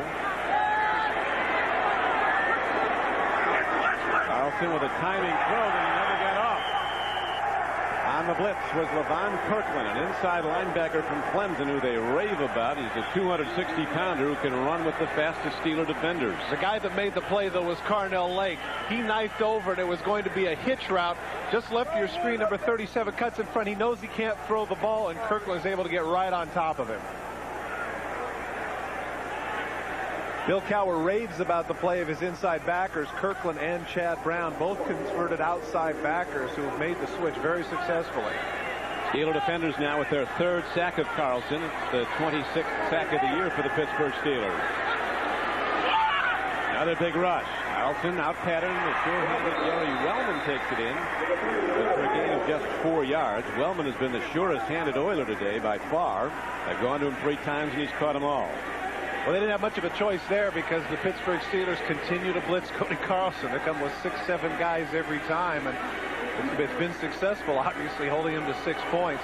Now 3rd and 9 will be interesting to see what Dom Capers and the defensive cognoscenti of the Pittsburgh Steelers opt to do. Dom Capers on high. There's Dom with the headset on, second in from the left. Making the calls, the defensive coordinator who has the #1 defense in the AFC. You know, when I talk to some of the other coaches around the league, Don, one of the reasons for that, they say, is because basically you've got 3 defensive coordinators or former defensive coordinators on that team. You've got Dom Capers, who's the defensive coordinator. Of course, Bill Cowher was the defensive coordinator at Kansas City, and the defensive back coach, Dick LeBeau, former defensive coordinator for the Cincinnati Bengals. So they're saying if there's anybody that can put together a defensive game plan, it's the Pittsburgh Steelers coaching staff. You should move your money.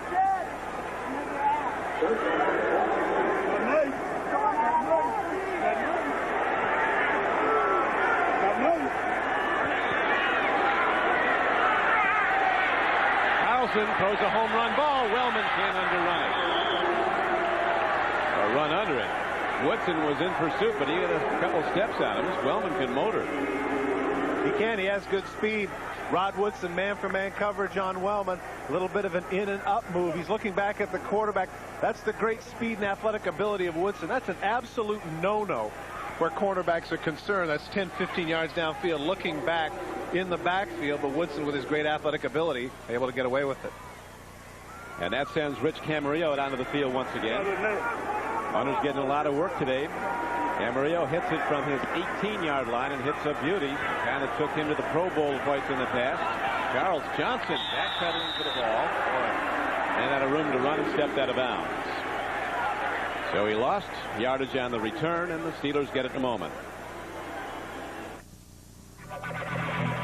Johnson of the Steelers, and the tough life he led growing up. At one point, he decided to take his own life, took a lot of pills, and thought he'd ended it all. And his younger sister found him and got him to a hospital in time. And there she is. That is Christine Johnson, who now goes to Texas Southern University here in Houston. And when Charles came to the meeting yesterday, he had Christine with him, his beloved little sister, who's the reason Charles is here. And his sister and I ended up eating at the same place last night. Yeah. Popeye's Chicken. Nice lady. And it was interesting. Yes, she is. It was interesting when she came in. When we asked the question, he said, "Is this the sister?" And he said, "Yes, it is." And yeah, that was. She has to take particular delight, as well as other family members. But I think Christine in particular has to be just so proud of this young man and what he's accomplished. I asked him, "Is that the sister that saved your life?" He said, "Yes." She just put her head down and smiled. Very devoted to each other. Now she's going to Texas Southern. And Giles is playing wide receiver for the Steelers, and right now running a pattern as Neil O'Donnell goes long to him and almost gets him. Wouldn't that be a fitting topper on that story? Christine got excited there, and almost a big hit to her brother. Well, Charles Johnson was telling us yesterday that one of the things that he needs to do less of is just to use his speed. He needs to run better routes, but that's clearly a speed route. Chris Dishman, who is a very fast corner, can't stay with him. Take a look at his sister's reaction there. She thinks, could be. Yes! Oh, no, not quite. He's seen Charles on plenty on the receiving end as Van Morris runs hard. These Oilers giving up the yardage very grudgingly. And while we have a moment, we go back to NFL Live in New York. Greg? All right, Don, we'll take you to Atlanta, to the Georgia Dome. You know, Mel Gray has returned to kickoff for a touchdown today. Clarence Verdun comes close here, 57 yards.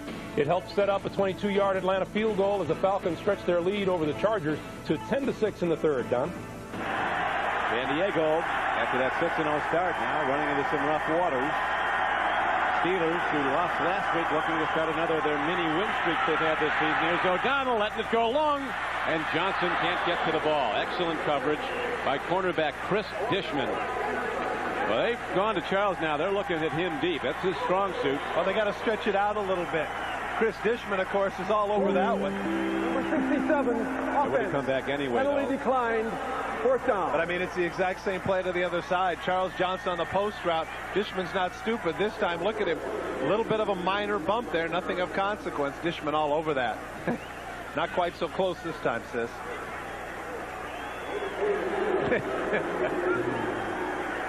The Johnson contingent, they, like Charles, keep coming close to the big play. Here's the punt downfield to Travis Hannon from his 25-yard line. That's the catch. That's a big block. Here's a penalty marker there. Can't be on that block, though, because that was legit. Yeah. Must be something else.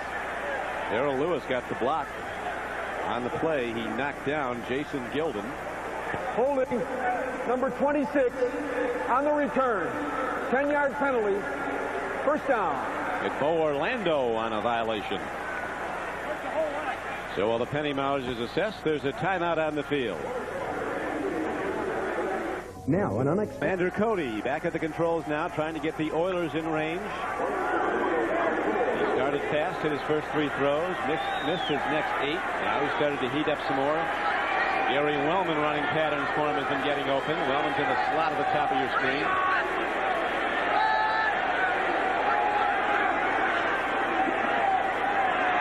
Long ball downfield.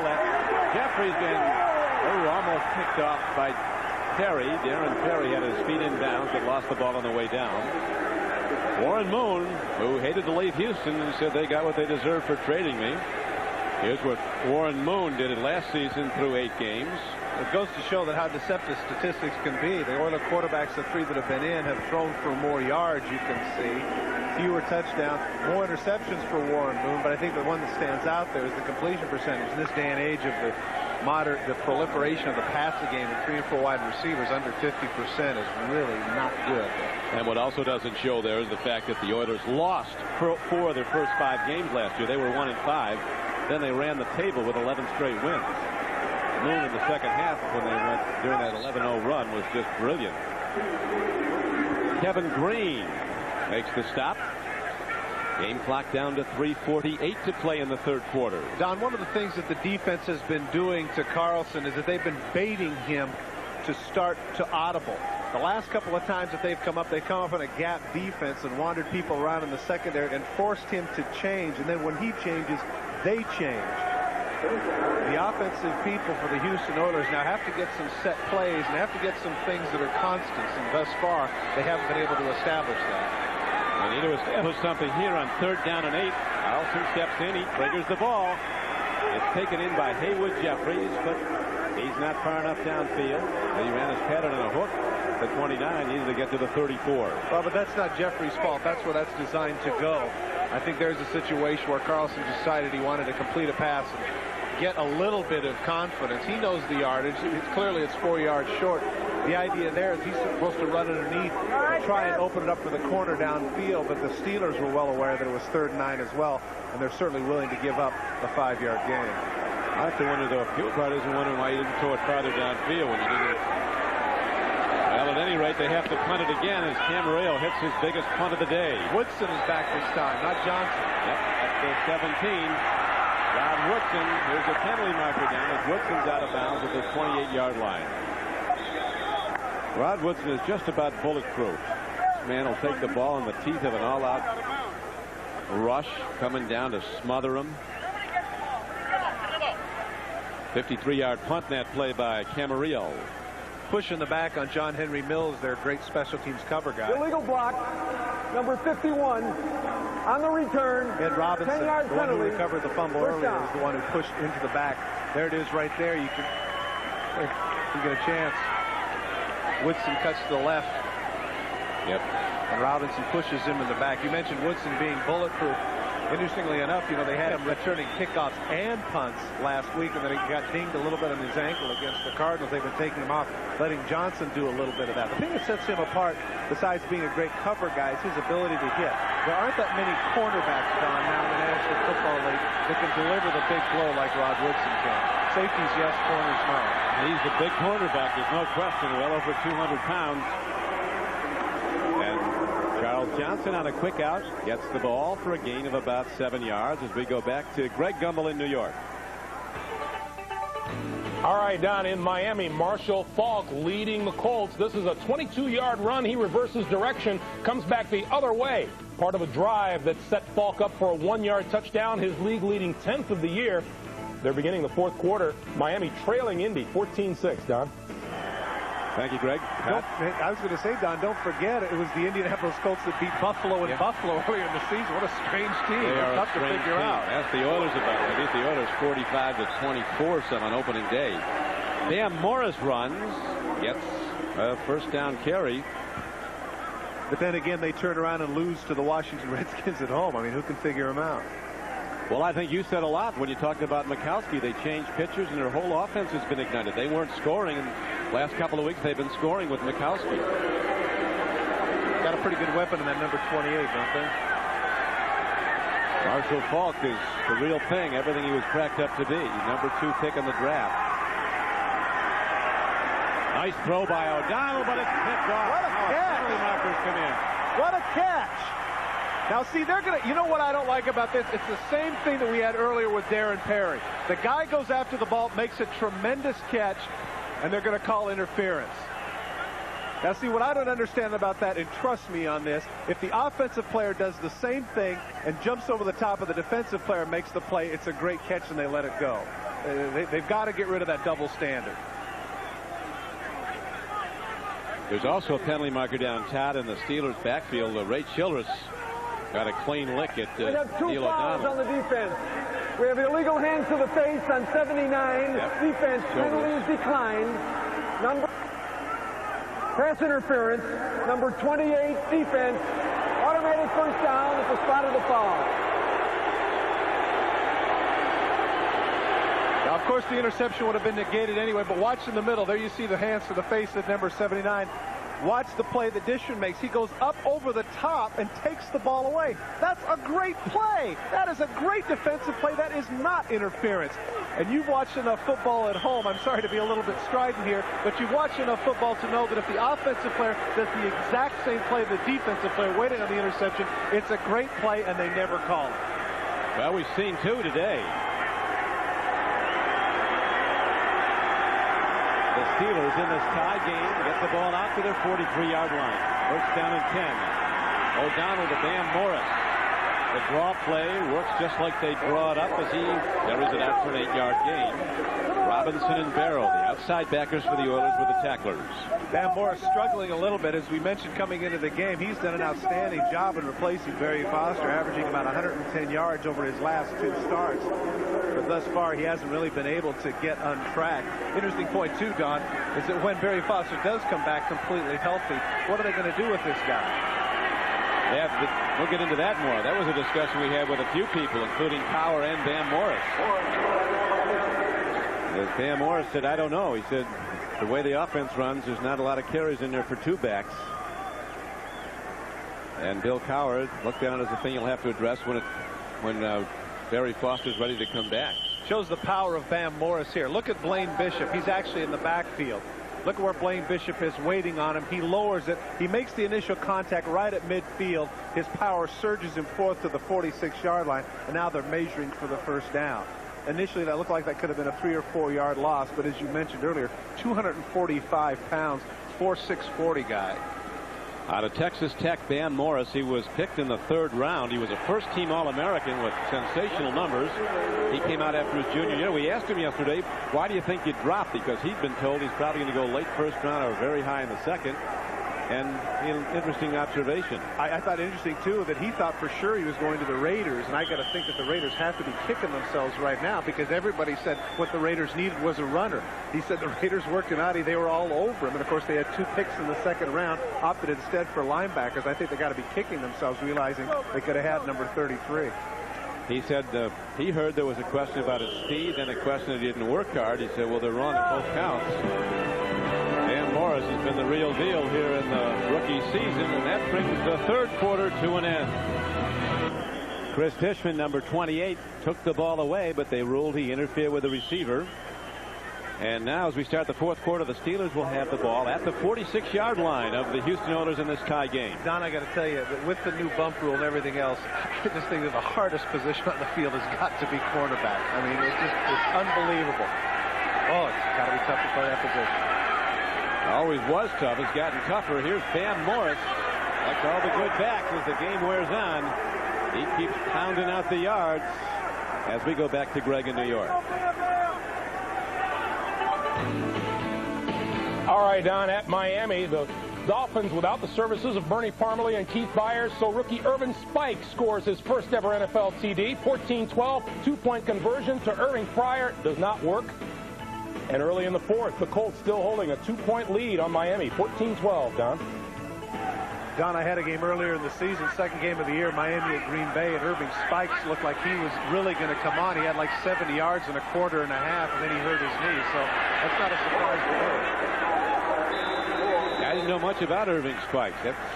Well, he was a free agent out of Northeast Louisiana, and during the preseason he averaged over 40 yards a kickoff return. That's what earned him a spot on the roster. And of course, they really didn't think that he was going to play much running back. But when people started to get hurt and they were ineffective, he came in and he did a good job. Bam Morris has been doing a good job. He has come into this game with 444 yards rushing. More impressively, as he's now gone over 500 for the season, 4.7 a carry. Well, they had combined for nearly 1,000 yards, 956 between Morris and Foster, so certainly they've been effective. Very close to 521, even though he's missed time with injuries. Ray Childress on the stop along with Al Smith, and again penalty markers come in, stopping the clock with 13:28 to play in the game. Bad time for a holding call for offense. Steelers now 10-yard penalty, rolling, second down. Their way, 2nd and 2. Now have to come up 2nd and 12. That man Bill Cowher can't be very happy about it.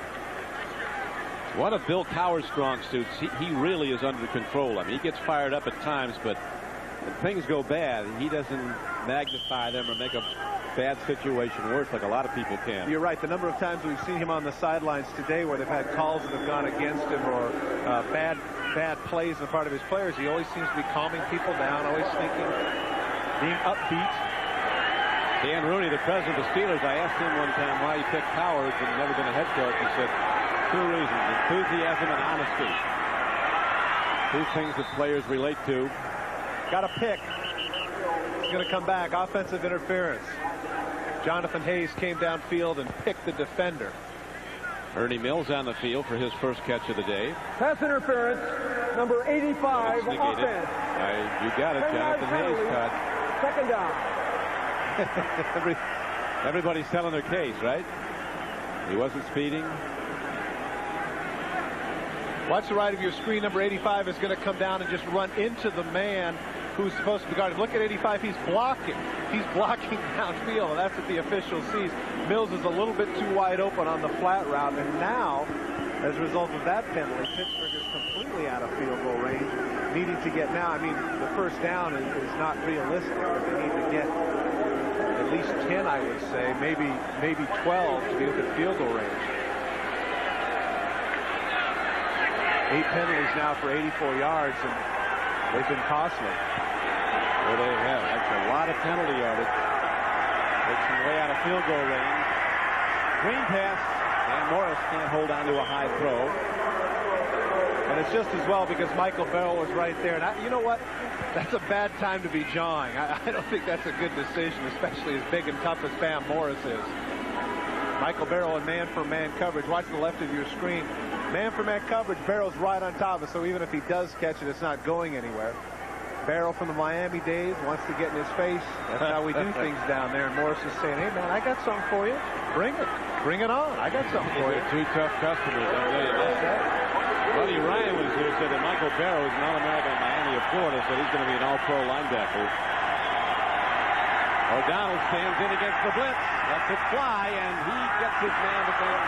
Giles Johnson loses it on the hit from Dishman. Great throw by O'Donnell. Really was. He put it the only spot he could have, but Dishman was all over it. Now O'Donnell's complained here to the young receivers, and Dishman, look at that at the end. Got the finger in the face. He's complaining. Watch the hand as it comes over the top. Right there, a little bit of a collision. Nice job by Dishman. Great. Watch at the end as Dishman comes up to O'Donnell and says, no, don't throw in my territory. Don't even bother. Don't even bother. Don't even bother with the fingers in the face. Well, Jack Party, he told us yesterday, Todd, this rivalry's been as fierce as any he can remember the last 3 years particularly. They're catching the ball for the Oilers, and with the game tied 6-6. Houston will try again on offense. The totally new Ford Contour, a world car for the 21st century. By New York Life, the company you keep. By the employee owners of Avis. We're into the future, into it now, trying harder than ever. And by smooth Busch beer and easy drinking Busch Light. Don Criqui with Todd Christensen, Astrodome, Houston, Texas. Oilers with the ball, mired in a 4-game losing streak in a 1-7 season. Chris Dishman just breaking up a pass play. And now, after the Pittsburgh punt, Cody Carlson takes a quick drop, figures it out. Jeffries got it off the turf, and it's going to be a completed pass for a gain of 5. You'd have to ask yourself the question here as you take a look. Remember earlier Dishman with the interception, and that was called interference. What about this? Look at the tomahawk over the top with the left hand, the right hand up by the head. It's a good play by Dishman, but you could certainly argue that might have been interference, and that's what O'Donnell is saying to him. You interfered. Get your hands off of me. O'Donnell's a tough guy. That's not a quarterback that's easily intimidated. That's a man that, according to someone that I had talked with in Pittsburgh, had bench pressed at one point 400 pounds, which is an unbelievable number for a quarterback. That's kind of lineman weight, isn't it? Exactly. Gary Brown runs for the Oilers. There's not much there on 2nd down and 4, and it gives us a chance to go back to Greg Gumbel in New York. All right, Don, in Miami, Dan Marino to throw. Watch Ray Buchanan of the Colts step in front, pick it off, and return 28 yards for the touchdown 2 weeks ago. The Colts went into Buffalo and beat the Bills, threatening to do the same to the Dolphins in Miami. They lead at 21-12 in the 4th, Don. That's some upset if it comes off. And he's a comer. That Ray Buchanan, graduate of Louisville, played corner, moved to free safety for the Colts, has just been playing some great football. He could be a Pro Bowler this year. That was a big play. That the thing gets you closer to Hawaii, running back Marino interceptions. Here is a throw to Gary Brown, breaks one tackle. First down Oilers as he is out to the 33-yard line. And the way this low-scoring game is going, you hear the OT starts to ring in the background. Overtime. It does. Take a look at the legs of Cody Carlson. We mentioned the knee right there. A little bit off balance there, throwing off the wrong foot, and I think that's where he's hurting. It's his left knee that's been bothering him. And, you know, when you're in the game and instinct takes over, you try not to think about the pain. But you can see there the way he landed on it. He didn't have any choice. See the bandage there in his left knee. How he limps up to the line of scrimmage a little bit. Cody, a 3-time captain of the Baylor Bears, and man with courage also. Laying on a bad leg, but now he has his Oilers position 1st and 10. Here comes the rush. Goes to Haywood Jeffries. Gain of 6. Dion Figures, cornerback from Colorado, starting to come on, was covering on the play. Well, this is the way they were effective in the very first drive of the game, getting it out to Jeffries, working on Dion Figures. Short route, does a good job of keeping the feet in bounds.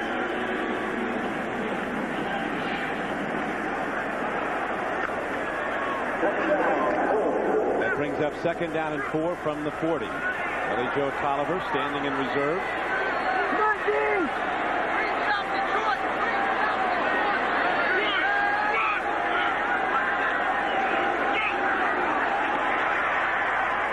Interesting audible. He said Green South Detroit. Usually when you hear the audible of the quarterback, you hear red 33 or green 65, a number which indicates back in the hole. Evidently they prearranged it because they don't want people to guess the holes. Take a listen.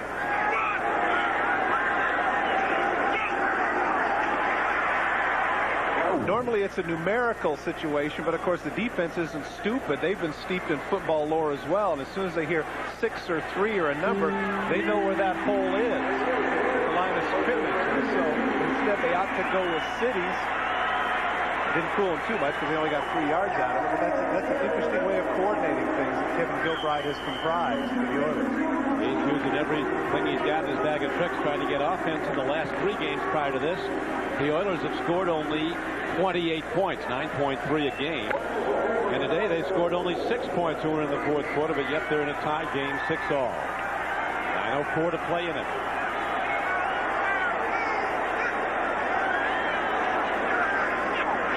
Brown caught in the backfield, breaks the tackle, he'll lose a yard. He did a smart thing, though, and what he did is that was designed as a reverse to Ernest Givens. The Pittsburgh Steelers read it. Greg Lloyd is the one that comes in and just completely screws the play up. And if Brown would have attempted a handoff there, it would have been a fumble. Watch to the right of your screen. Number 95 comes into the play. Right there, he just screws up the play completely. There's no way that he can hand the ball off. And Brown does what he does what he can to salvage the play. Yeah, he did well to get back and lose only about a half yard. They'll call it 2nd and 10 with the ball's position.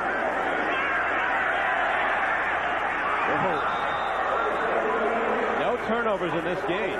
Almost another one, though. Webb Slaughter was the intended receiver, and Carnell Lake almost had it. Well, we mentioned earlier that the mismatch, but Carnell Lake is the one that nearly wins here. Look at the wobble on the football. Lake cuts in front of Slaughter, the ball thrown behind. Almost came up with the interception. In the first meeting this season, when the Pittsburgh Steelers beat Houston in Pittsburgh 34-14, the Steelers sacked the Oiler quarterbacks 5 times, and the Steeler defense forced 5 fumbles and recovered 2 of them. There have been no turnovers today. What's going to change here? You have to feel something's going to give here. Looks like a field goal is going to decide this game. There's a throw over the middle. The ball is caught. Ron Woodson coming down with the ball is Webster Slaughter, the former Cleveland Brown. Right on top of Webster Slaughter, we mentioned that he had the knee surgery last year that's cost him a step. That enables Woodson to run behind him a little bit and wait on what he's going to do. Cuts across the field, but Rod Woodson knows that it's 3rd and long. He's more than willing to give that up. Maybe hit him hard, strip a ball, force a turnover instead now. 4th down and 3 at the 49. Now they send Andre Hastings back. They've used 3 different punt returners of the Steelers.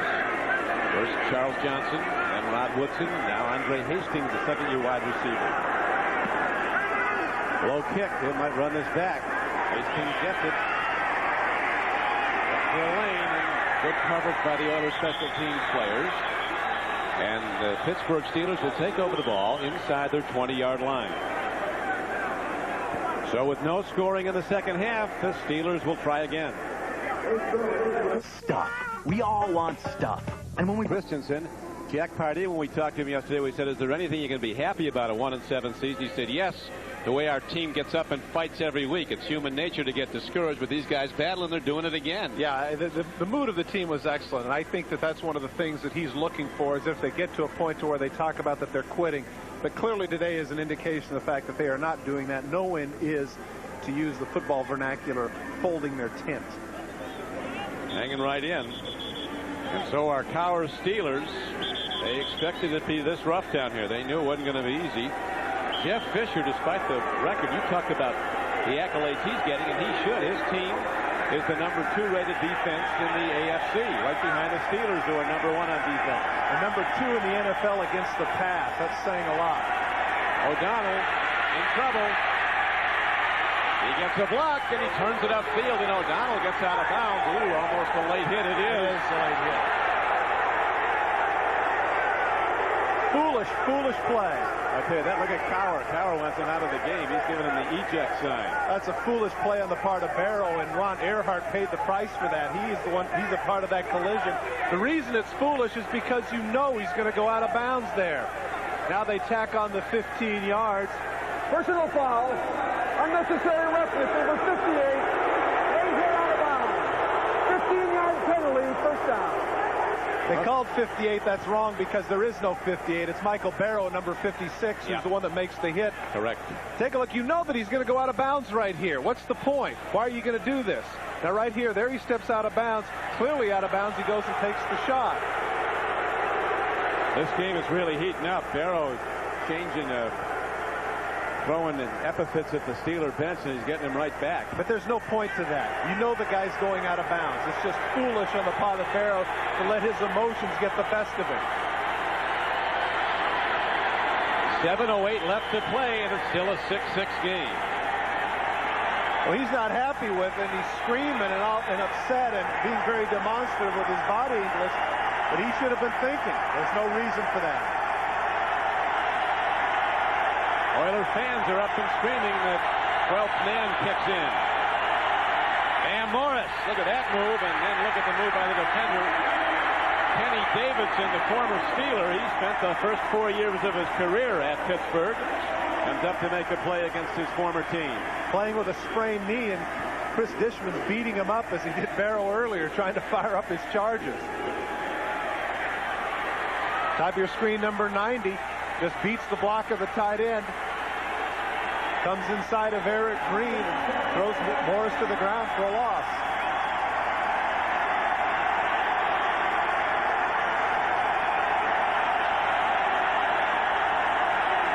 It doesn't get any louder than this. O'Donnell lofting a ball. Thigpen makes the play. Game after game, Yancey Thigpen makes the deep catch. He did it last week against Arizona, 60-yard touchdown. And there's also a penalty marker down against the Oilers. Looked like illegal contact, and they'll let that go, and they'll probably keep the play. What a terrific throw by O'Donnell.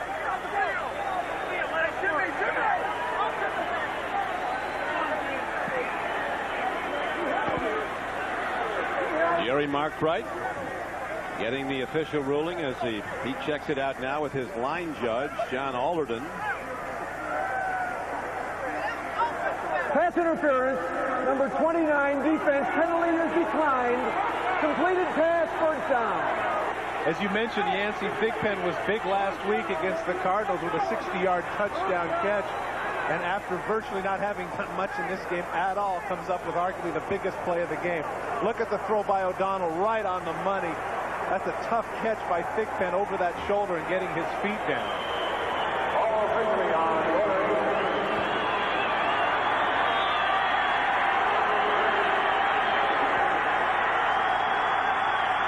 Now the play by Michael Barrow looms that much larger, doesn't it? Well said. It was huge. It has them well in field goal range. Dan Morris takes down the Oilers, and Jeff Party talking about how his team gets up and fights every week. Oiler defense battling as we go back to NFL Live. Greg? And Don, we go back to Joe Robbie Stadium. Dan Marino from 28 yards out to O.J. McDuffie. Marino's NFL-leading 19th touchdown pass pulls the Dolphins to within 2, less than 4 minutes to play. The Colts lead is 21-19, Doc. Thanks, Greg. Jeff Fisher checking it out. His defense being challenged and not wanting to see anything go awry. Neil O'Donnell uses a timeout. Pittsburgh still with 2 timeouts left. 5:25 to play. A field goal looks like it might be the decider. Neil O'Donnell has hit 13 of 22 passes for 154 yards.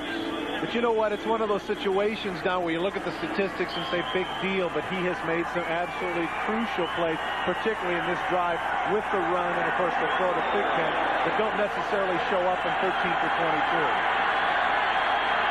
The big thing he's done here, he has his team in position for an Anderson field goal. He doesn't want to turn it over. He swings it out. Donnell Williams didn't get a thing. The Oiler defense gets him. Outside linebacker Eddie Robinson was on the play. Robinson, a third-year player from Alabama State. Here is arguably the biggest play of the drive. Now he fakes the misdirection. This is the very first play. Now wait, the freeze right here. They're not fooled by the misdirection as they had been earlier. Now he starts to roll. Their Oilers all over him. He cuts back against the grain, makes a great play, picks up a block by Morris, and of course we know at the end what happened there with Barrow. O'Donnell showing some great athletic ability and being heads up there, getting that first down. That was the key to this drive, along with the Thigpen catch. O'Donnell's resourcefulness, something he's not given credit for often. O'Donnell takes a look, goes to Bam Morris, and Bam gets to the 20. Well, the Oiler defense celebrates having stopped the first down try, but here comes Gary Anderson with 4:25 to play and the clock running. You know what, Don? You're absolutely right. They celebrate. They've been beating each other up. They're screaming, trying to get the crowd into the game, but it's late. They should have had the crowd in the game earlier when Michael Barrow screaming, don't hit him.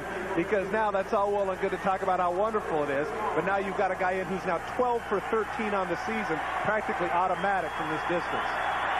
But you never know. Snap and set down are good, and so is the kick by Gary Anderson. 3 for 3 for all the Pittsburgh points. This 37-yarder gives Pittsburgh a 9-6 lead with 3:57 to play. The Steelers kick off when we come back.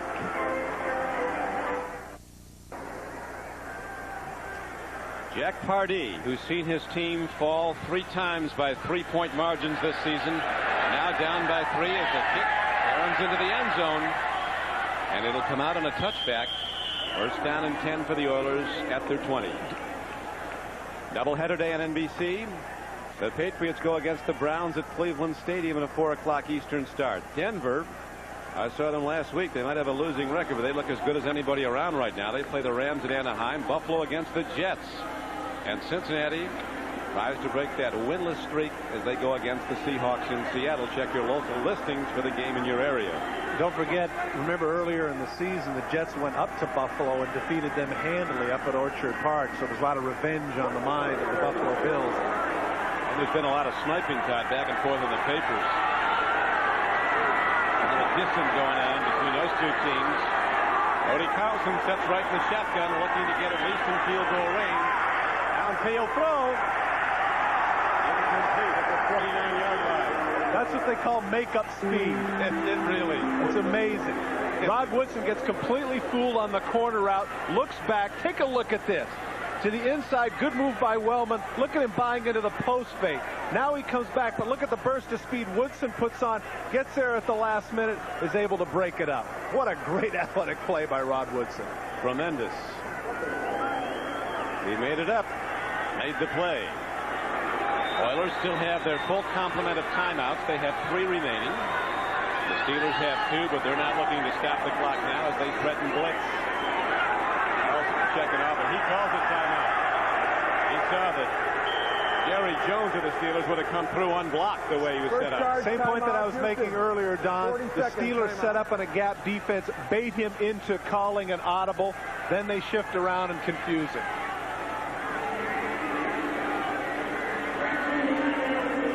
So the Oilers now huddle at their leisure. Cody Carlson moving very gingerly and had bad knee out there.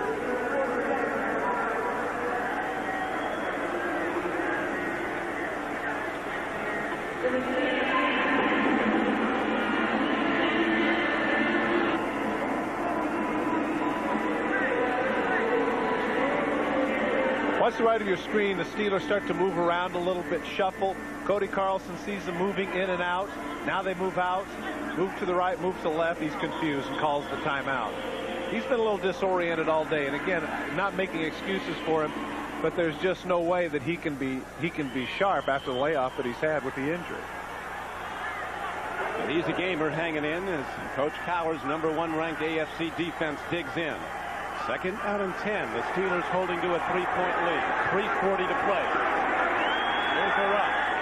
Not close. There's a complete mix-up there. They had Gibbons running a deep pattern, and Cody Carlson throws it out. There are too many situations where the Houston Oilers offense has been stuck at 3rd and 9 and 3rd and 10, and that's the sort of thing obviously the Steeler defense feeds off. As you mentioned, they come with the blitz to the outside. He's throwing a comeback route, but Gibbons is not thinking on the same page with him as he's running it up.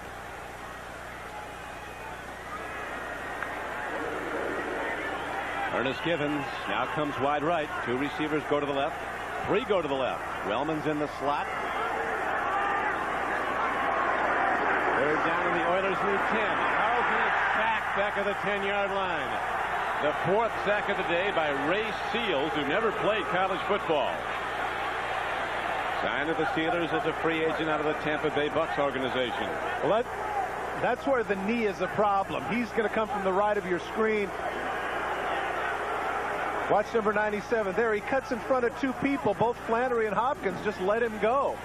And, of course, the lack of mobility because of the injured knee that Carlson has is a problem. Seals, as you mentioned, with the 4th sack of the day for the Steelers. Steelers will be tough to beat now unless they turn it over. And Murillo hits a beauty way downfield. The great Rod Woodson looks for a lane and gets it out to the 42-yard line. Saturday, November 19th, the tradition of Notre Dame football continues here on NBC as the Falcons of the Air Force Academy fly into South Bend to battle the Fighting Irish. That's Air Force versus Steelers well in command of the overall series. Steelers have beaten the Oilers 32 times and lost 18. The thing that's impressive about that, Don, is they're 14-11 here in the Astrodome. So playing here in the so-called House of Pain is not intimidating to them at all. That House of Pain moniker, that left a while ago. Didn't you know that was the big one? Here is Bam Morris pounding the ball to the 45-yard line. That was the Jerry Glanville assignation to his team. Timeout, Houston. I'm surprised. You know what, Don? I'm surprised that Pittsburgh ran as well as they did on that play. Clearly, they know what they're going to do, and that Jeff Fisher has to punch up 8, maybe even 9 guys up to the line of scrimmage to stop the run here. They absolutely cannot afford to let him have a first down. Game clock down to 2:51. Oilers down to 1 timeout. And that is correct, Todd. Timeout, 1 left. If the Steelers do get the first down, it'll be it. Well, they will get another automatic clock stoppage at the 2-minute warning. Jeff Fisher, the young defensive coordinator of the Houston Oilers. His team battles on. Every week they're trying to do something to win a game. The pressure is more on this defense than it's ever been because the offense has been so low scoring and so futile most weeks.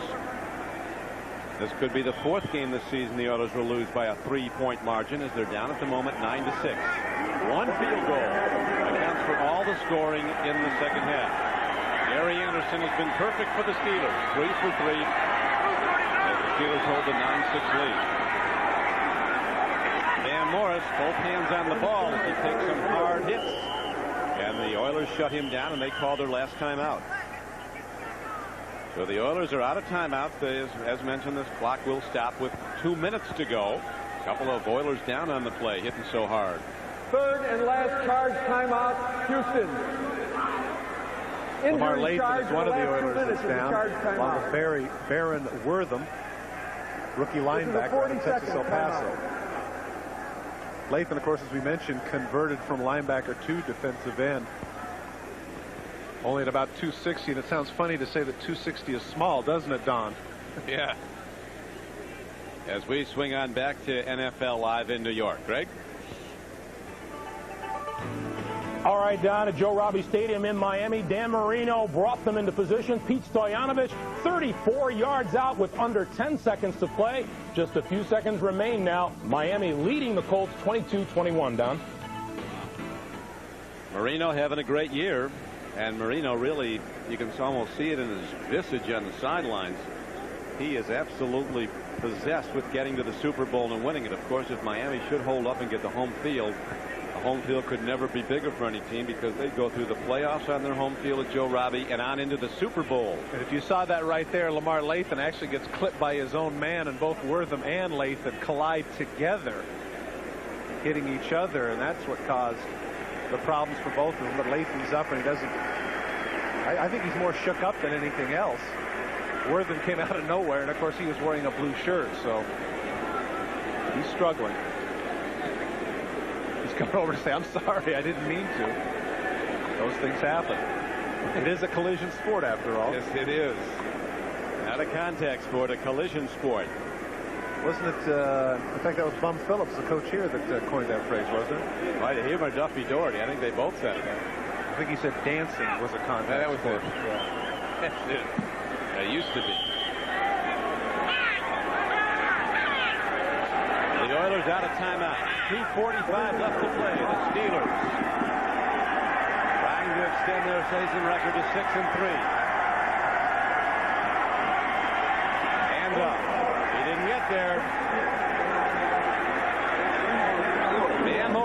Good call nonetheless. The reason is people are at home saying to themselves, well, why not go the play action, throw the ball underneath, maybe get the first down. The way the Pittsburgh Steelers defense has been playing, there's no need.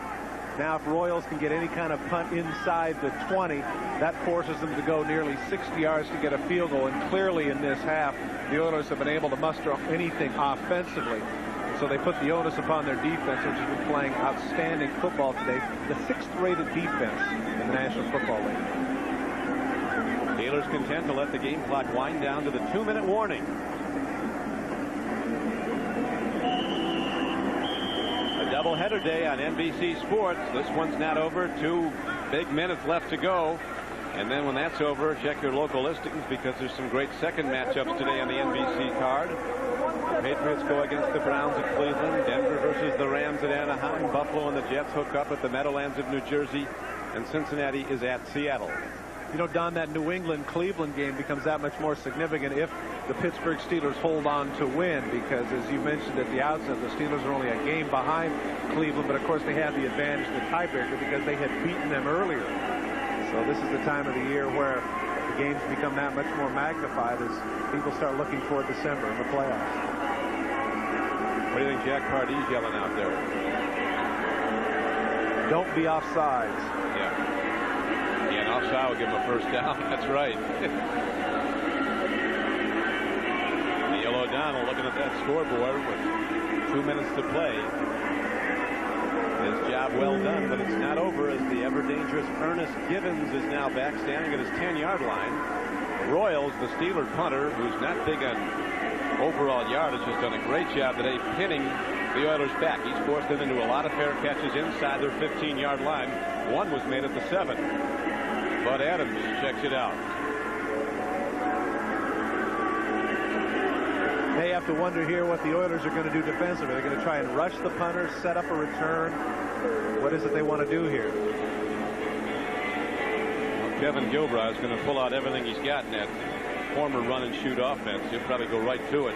Tight end's giving him nothing. Well, last week Don went against the Raiders in their last drive. That is what they went to. They went to the run and shoot, and they moved the ball up the field, setting up the 52-yard attempt, which by now everybody knows hit the crossbar. So you're right. It could be they go to the run and shoot here. AFC Central standings at the outset of the day. The Steelers holding to a 1 game behind the Cleveland Browns, who play New England later today. Cleveland and Pittsburgh hooking up on December 18th at Three River Stadium. Pittsburgh a victor over the Browns in Cleveland earlier this year. Scheduling tough for the Steelers coming up, though, Todd. They go back to Pittsburgh to play Buffalo. And the next week they're at home against Miami. And then they go out to play your old team, the Raiders, at Los Angeles. Won't be easy. And now we're set to go. Everybody aligned and ready to punt the ball is Mark Royals.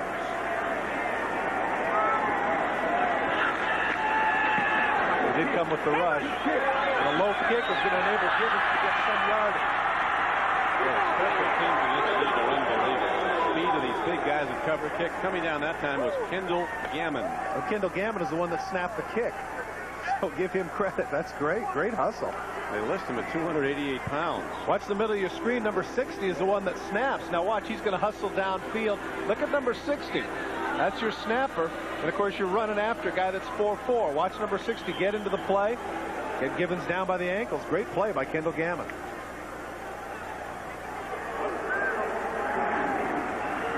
Every play huge at this point in the game. 1:51 to go. The Oilers down by 3, starting from inside their 20-yard line at the 18. Again with the audibles. Take a look at Greg Lloyd. He went from one side, now he goes to the other. Dump off goes to Gary Brown, and he's quickly taken down. A penalty marker comes in. Gerald Williams wasn't fooled, right with Gary Brown and holding against the Oilers and asking what they want him to do. I would guess that in this situation, the way the offense is going, that they want to take the down.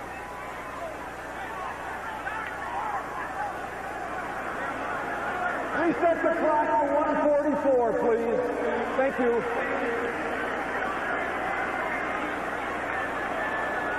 Illegal use of the hands. Number 55, offense. Half the distance to the goal. And the Steelers. First down. Well, evidently they decided they did want to take it. Well, that just shows the confidence again that they have in the defense. Sure, give them an extra play, but we'll deal with it. John Flannery, the one who, of course, who has replaced Mike Munchak, the man honored at halftime with his jersey retired. Some very big shoes to fill, Don. 9-time Pro Bowl. Now, in perpetuity, they'll remember Munchak with the banner that hangs on high here at the Astrodome right now. Carlson stands in, lets it go. Diving at the ball, incomplete pass at the 28-yard line. Webb Slaughter makes a diving play but was not in bounds. And it'll be 2nd down and 20 with 1:39 to play. It's showing the effectiveness of the defense. This is actually a great catch by Slaughter, but it is out of bounds. Great hands. The right knee was already on the chalk. Good job by the officials being on top of it.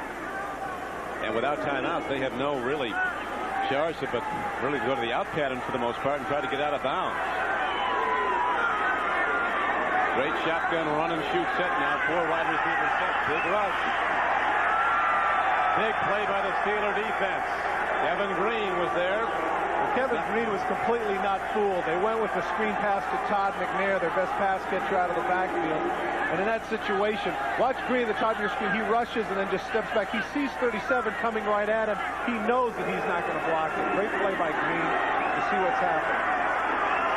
3rd and long yardage. Carlson airs it out, going for the ball, and unable to get to it is Haywood Jeffries. And that brings up 4th down, and the Oilers need 23 deep in their own end. And Jeffries actually was open, which surprises me.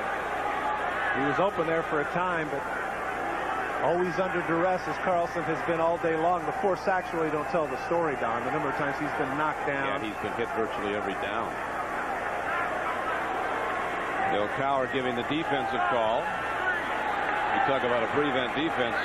Steelers will have guys playing 50 yards off the line. Well, 30 yards anyway. It's not the 1st down. Well, you also talk about a head coach who's deeply involved in the game, not just turning it over to his assistants. Cowher's all over. Carlson in the end zone. Fires, and he makes the completion to Ernest Givens, and he gets out of bounds. It's a 1st down for the Oilers. Wow. With a minute to play. Wow. Oh, man. 26-yard gain on 4th and 23. Oh, goodness. Once again, look at Carlson having to step up. Feels the pressure, throws it. Now look at the effort by Givens. Lake had a shot at intercepting it. Look at the move that he put on. Oh, that's a poor job of tackling on the part of Tim McKyer. Look at the reaction. Look at the reaction by Jack Pardee. Sees Givens gets up. Get it. Yeah, get it. Get the first. And he got out of bounds in the bargain. And that, Todd, is the first catch of the day for the normally prolific catcher, Ernest Givens. No timeout for the Oilers. Down by 3. Down goes Cody Carlson as he is sandwiched between 3 Steelers. Ray Seals got to him first, 97. Chad Brown was coming hard. So was Greg Lloyd. Ray Seals is having a great game. Tacking on some statistics.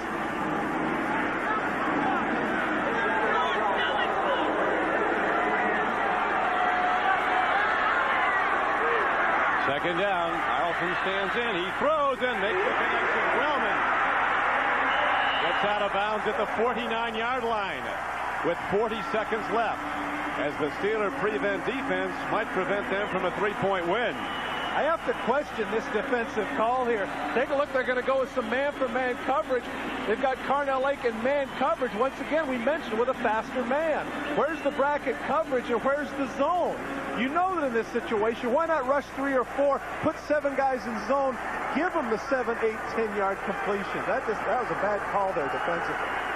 Still not in field goal range. You add 17 yards onto the line of scrimmage, so it's at the 48.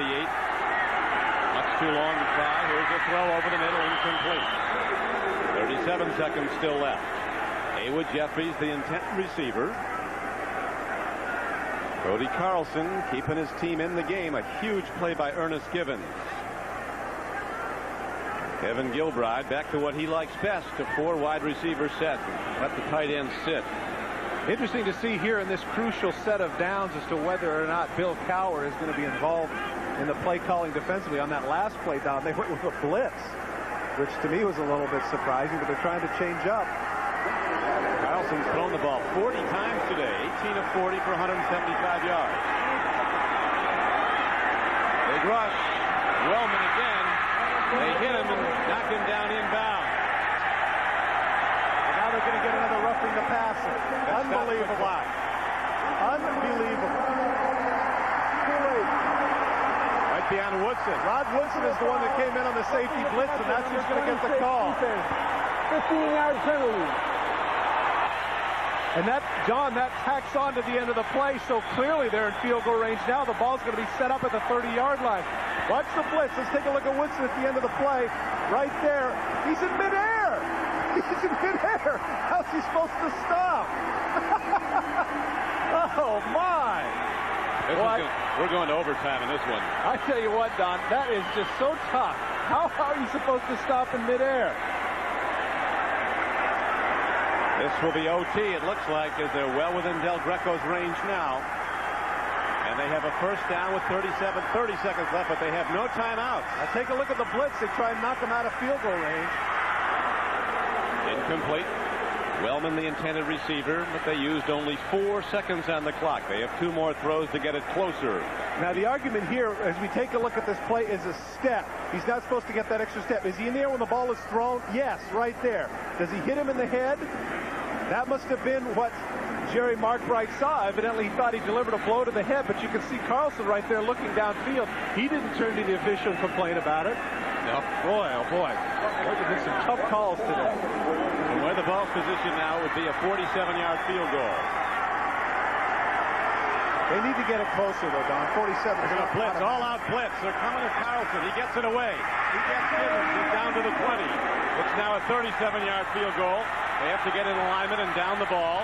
Now the question here is whether or not it's a first down. I wonder if that's measurable. It's not. It's short. 11 seconds left.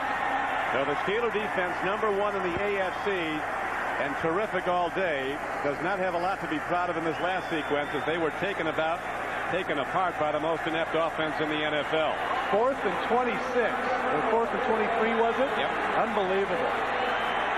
Now this is probably a good decision on the part of Jack Pardee, simply because any play at all in the field of play, if it's completed, even if it's a great pass and in route down to the 5-yard line, whatever, the clock is going to run out. They're taking no chances here. 38-yard field goal attempt. Del Greco will put it up. Hold by Camarillo, and we have a tie game. We're going to overtime.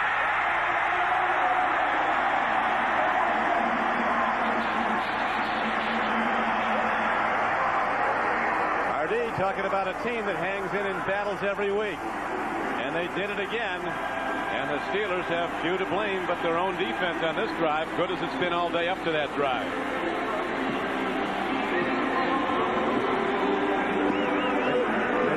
And as much as that man has struggled,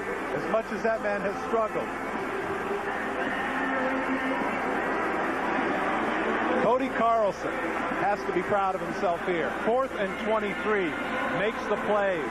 Makes a couple of plays to Wellman. And, of course, the penalty by that man, Rod Woodson, is absolutely huge. And, of course, now the goat horns have been removed from the head of Michael Barrow, who certainly was going to play the role with his hit of O'Donnell out of bounds earlier. That's right. Yeah, that was big, too. That flip of the coin could be real big in overtime. See who gets first possession. Oilers will kick it off. 7 seconds left. The way this thing has gone, maybe we will finally get a touchdown on a return. Unlikely. Special teams play's been excellent in this game.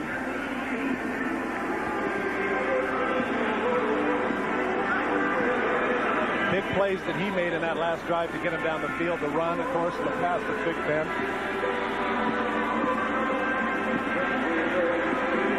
4th and 23 deep in their own end, and they get in position with no timeouts. 4th and 23 deep in their own end, and they get in position to kick the game-tying field goal with 7 seconds left. Charles Johnson is the deep man.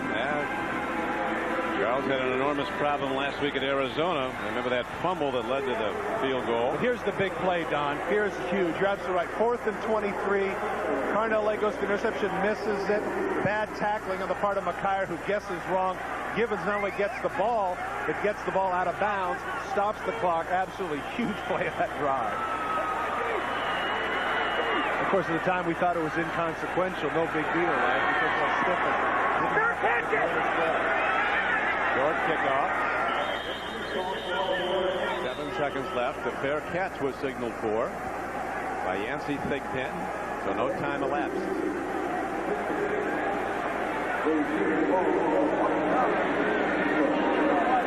Well, Neil O'Donnell has a pretty good arm, but we're looking at about a 77-yard throw to the end zone. So if you think that you're going to get a repeat of Colorado, Michigan, I don't think so. Well, Ron Earhart is not much for trick plays, but whatever he's got in that bag of tricks is coming out right now. Although you also don't want to cough it up into somebody's waiting hands and they run it back. Now they're going to kneel down. Yeah. Take their luck in overtime. Their chances as O'Donnell downs the ball, and we go to overtime at the Astrodome. And of course, Don, the big deal here is the coin toss. Now at the kickoff at the 30-yard line, this becomes as big as any play in the game as to who's going to win the coin toss and receive. How about emotionally, Todd, though? Momentum would seem to be with the Oilers after they really deflated the Steelers with that last time drive. Well, again, it'll test the resilience of the Pittsburgh Steelers, something that we mentioned early on was a strong suit of that ball club.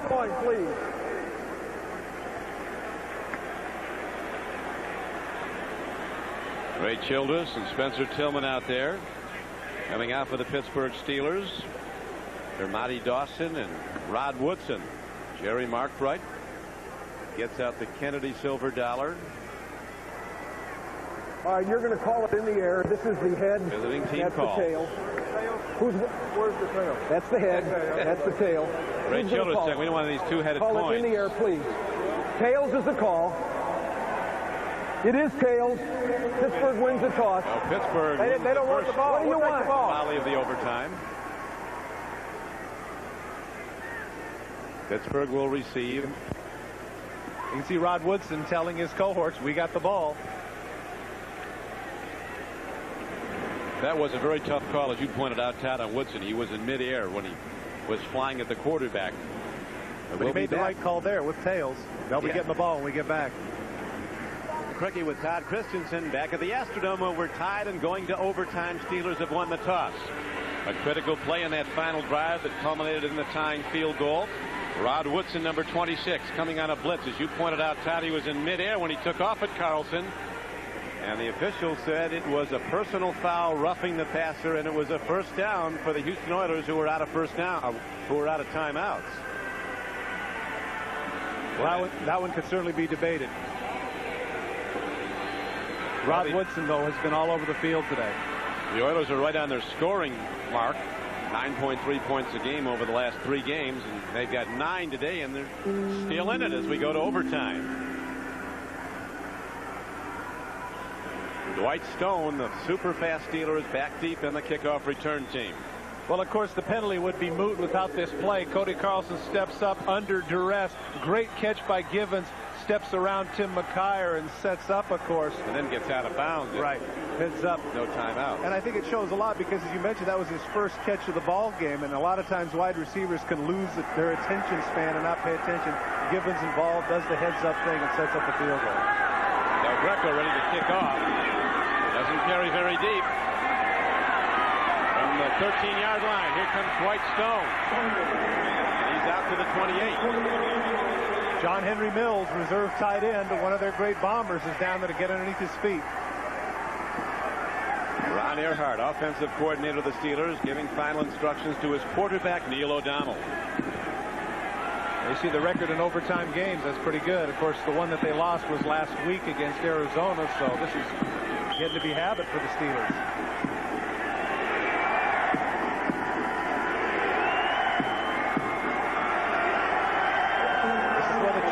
Gets that much bigger. Of course, the Oilers not quite as successful. Chess match between Fisher and Earhart. What to call?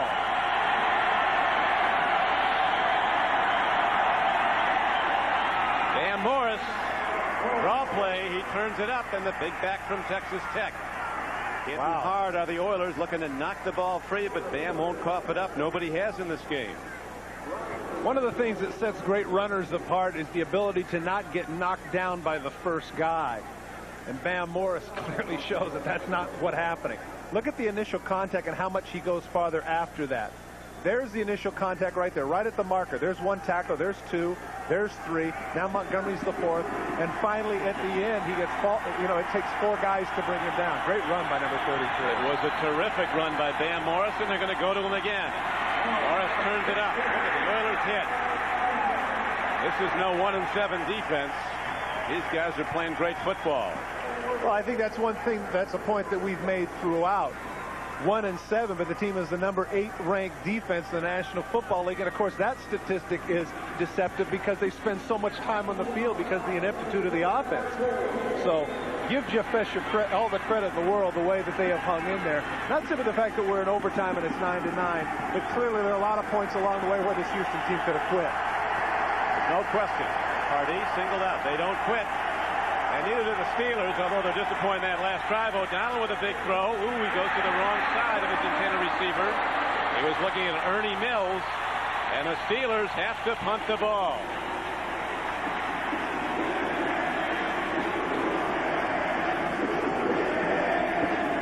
Whoops, there it is. Houston Oilers came with the blitz, and they went with the blitz read, but as you mentioned, a little bit too far behind Ernie Mills. Royal is, as you see, with a long of 53 today. That was his first of the day. Ernest Givens, who made the play of the game on 4th and 23. Catching the ball off the turf, breaking upfield, getting out of bounds for 26 yards and a first down.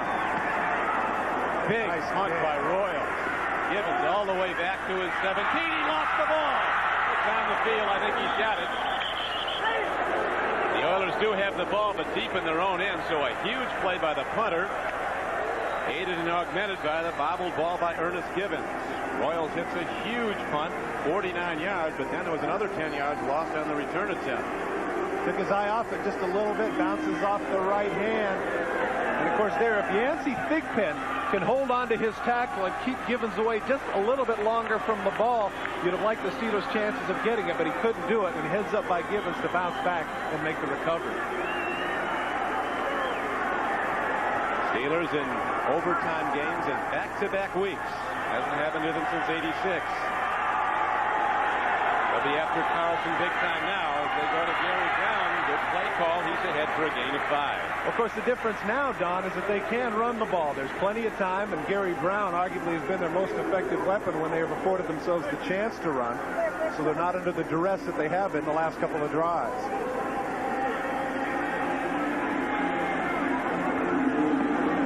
We're told that the Steelers lost both those games in '86 in overtime. The last 10 they had back-to-back OT games.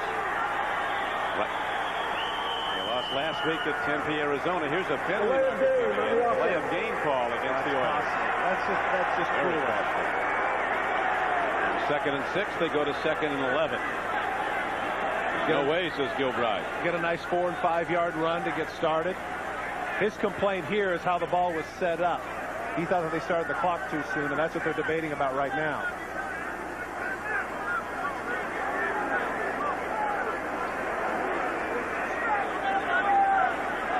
Well, they're in no hurry, so neither can we be, as the officials sorted out. Here's Mark Bright. Referee's timeout. Fine. Okay. You're entitled to that. Kevin Gilbride's not happy. He thought that they went back to the 25-second clock and didn't push it up in time, and that's what the debate is about. And Gilbride was hot.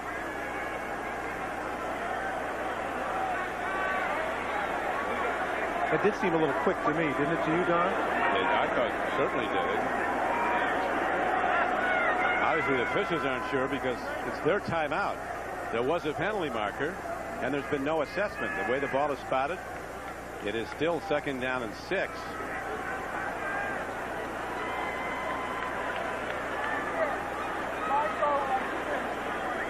We're going to get that no flag here in a minute, I think. Give us something, Coach, please. Gary Markbright.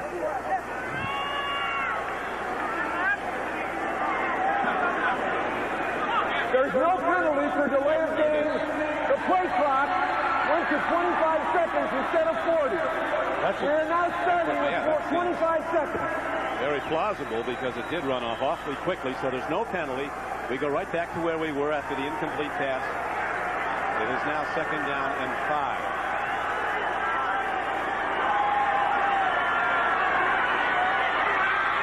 Carlson swimming dangerously. Ray Seals gets him back at the 10-yard line. Well, that's going to be Ray's, what, 3rd, 4th sack? Yeah, he's got some big numbers today in the sack department. And I have to question. I certainly have to question the call there, especially when they ran so effectively on 1st down. Gerald Williams, the injured Steeler. You should also know that each team gets 2 overtime timeout calls. Good protection here. He just can't find anybody. Timeout. He starts to cut up the field, runs into his own man, David Williams, and Seals able to pick up the garbage. Gerald Williams, defensive end number 98, being attended to. Looks like his left knee is being looked at. 12:41 left to play in overtime. This one could go a long time because these teams have had great difficulty moving the ball, except when they had to. The Steelers had to get it down the field and kick a field goal to take the lead late in the 4th quarter, and they did. And then the Oilers, against all odds, a team that has been going nowhere in offense, drove all the way down the field and kicked a tying field goal. Doubleheader games coming up. Check your local listings for the game in your area as they are now underway at Cleveland, Anaheim, Giant Stadium, and Seattle.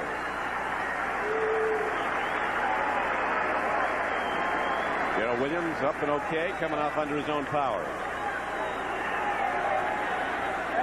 Number 98 in the middle of your screen. Take a look. He's going to come back now. Watch him come to the right, and watch the left leg come up right here at the end. Pow! He gets hit right on the knee. And that leg flies up. Might be a hamstring. It could be a quadriceps.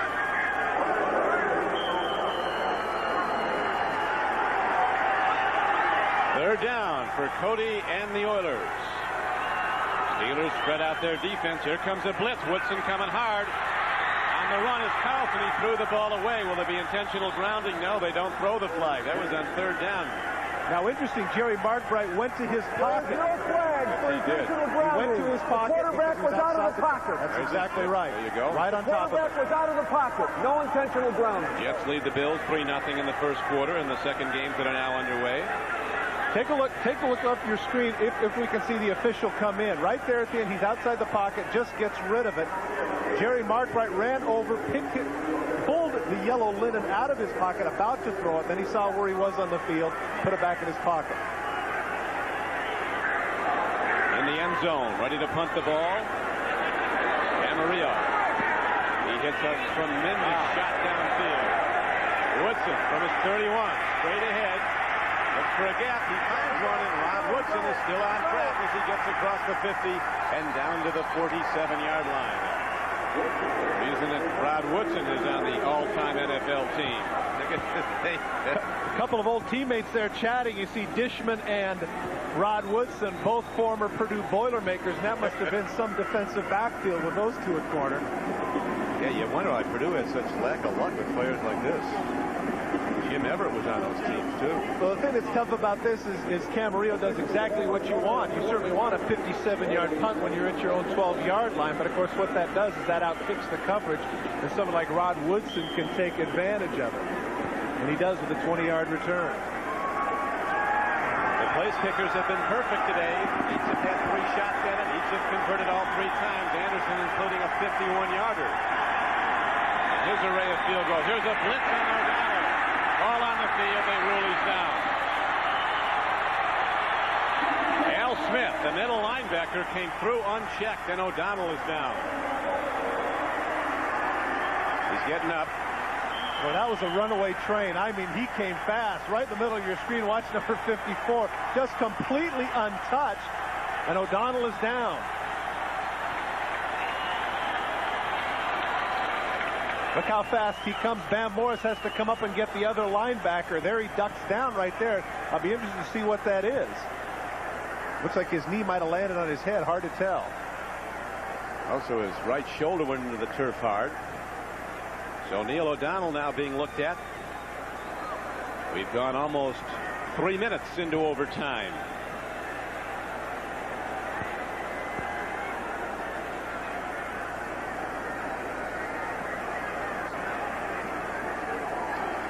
It'll be 2nd down and 19 when the play resumes as First now the Steelers have to look at maybe Tomczak will be coming into the game. Mike Tomczak, their backup quarterback. Take a look at the head right here. Right there, the arm comes up. It's incidental. It hits him on the head. Now watch at the end of the play. Does it hit the turf there? Yeah, it does a little bit. He might be groggy. And of course, around the league, that's really been a problem of late, Don, is concussions of the quarterbacks. Been quite a few. Testaverde, Aikman. The list goes on and on. I don't know if they're looking at his left ankle. Might have turned his ankle. Here's Tomczak. He's played in a lot of winning games for the Chicago Bears. He's now warming up at all. Apparently he feels loosened up. But he's going to have to do some throwing if he comes in on 2nd and 19. Yeah, they're definitely looking at a leg. So Neil O'Donnell, the quarterback of the Pittsburgh Steelers. Well, right before he gets hit, let's take a look at the left leg. Right there. It jerked a little bit, and you saw him pull it up. I was wondering why he had started down before he got hit, and that's what it was. His foot had his traction was a little too good there in the surface of the AstroTurf. Good to see Neil O'Donnell up. Might have turned the ankle, so he comes off rather gingerly. Let's watch the left leg. Right there, he jerks a little bit, and now it comes up. There it is again. Look at it. Oh, that's just that knee. That knee. That's the medial collateral, the inside ligament of the knee that is stretched there. And it'll be, hopefully, the way he's walking off, it doesn't look too serious, and we hope, obviously, that that's the case. So Mike Tomczak, who's thrown only 4 passes this season, but he's completed all of them. He has a 100 quarterback rating. He comes out on the playing field now to take over the Pittsburgh Steelers offense. In overtime with 2nd and 19 coming up. This is a tough call for a guy that's coming in cold. Tip ball. It'll be 3rd and 19. He was lucky to get that one back. Threw into double coverage. Eddie Robinson and Dishman were right there. Watch Eric Green settle down between the two. Cuts to the outside, and there's Dishman waiting on it. As I say, if Dishman is a little bit slower, he gets that ball hit between the 2 and the 8, and he goes the other direction. Does he ever? Ball position just across the 41-yard line. You see the Steelers against this Oiler defense. 1 for 13 on 3rd down conversions. And this would be the biggest one of the game if he could get it. All-out blitz. Lets it go long. They're not even looking at the ball. Big Pen didn't know where it was. Looked like a catchable ball for somebody. But the Steelers have to punt the ball, and the Oilers get it back. I was very surprised that Jeff Fisher would call that blitz in that situation, simply because of the fact then when you have single up down the field, that gives them the opportunity to get a big play. But he was able to get away with it.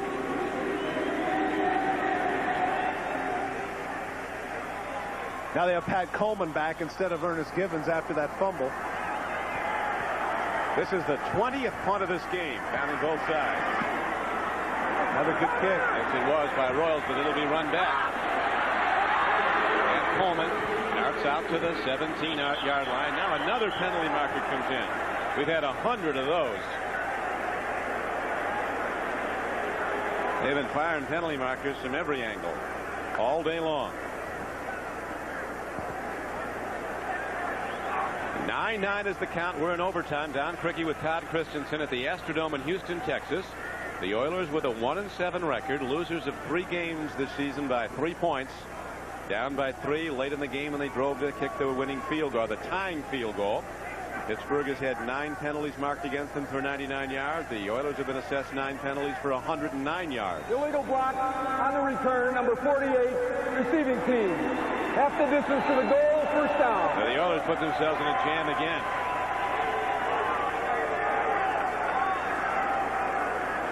No turnovers yet. Let's go back to Greg Gumbel. All right, Don, this will look familiar to Houston Oilers fans. Ex-Oiler Warren Moon took the Vikings on an 84-yard drive, capped off by the 11-yard TD pass to Quadri Ismail with 5 seconds to play. Minnesota staves off the upset bid of the Saints, 21-20 to move to 7-2. Don? Thank you, Greg. Neil O'Donnell, his left leg still being looked at. Looked like along the side of the leg in there, so he doesn't have to walk off the field. They're going to take him in, maybe to x-ray it. Mike Tomczak will be in there the rest of the way for the Steelers this day. There's a quick out, ball is thrown in the flat. Haywood Jeffries catches it on a first down play. He's ahead for 5 yards.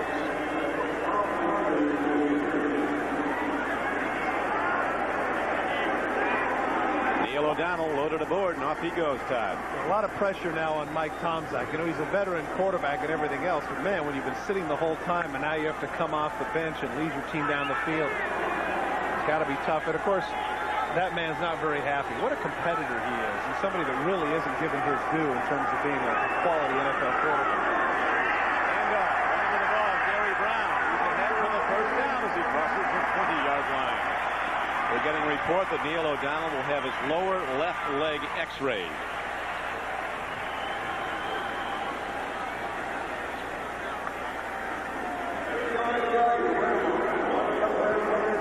Neil O'Donnell talks a little bit about what it is that quarterbacks are about. He says, judged on wins of losses, you got to be your hardest critic. Not too high on the highs, low on the lows, because you have to go out next Sunday and do it again. And I can only hope, Don, that that injury is not severe enough that he is back next Sunday. Yeah, we won't know that for a while. We'll report as soon as we do. Carlson throws it over the middle. It's incomplete. Webb Slaughter, the intended receiver. On a first down throw, it'll be second down and 10. Williams and Woodson both putting pressure on Cody Carlson. Well, they've sent Woodson a lot today in the blitz. They've sent everybody a lot on the blitz. They really have. They've all been after Cody and after O'Donnell. No turnovers in this game. They've been hitting like heavyweights. So far, no turnovers.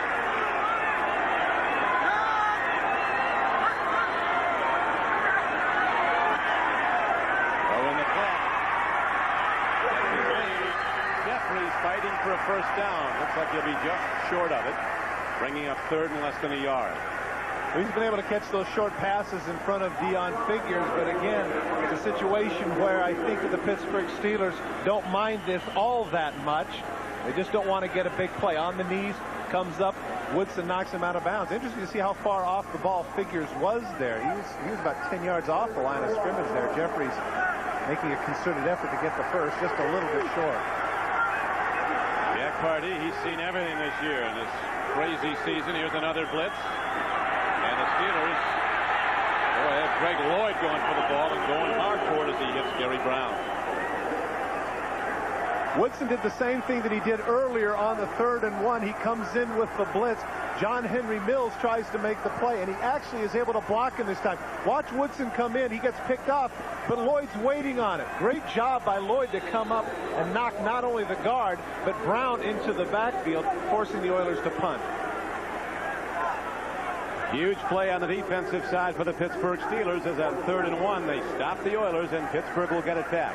Second-year man Andre Hastings, 88, waiting for Rich Camarillo's punt. Camarillo hits another long spiral. Hastings back at his 13-yard line. Breaks it. Good return by Hastings out to the 24. An 11-yard return, and it's first down Steelers.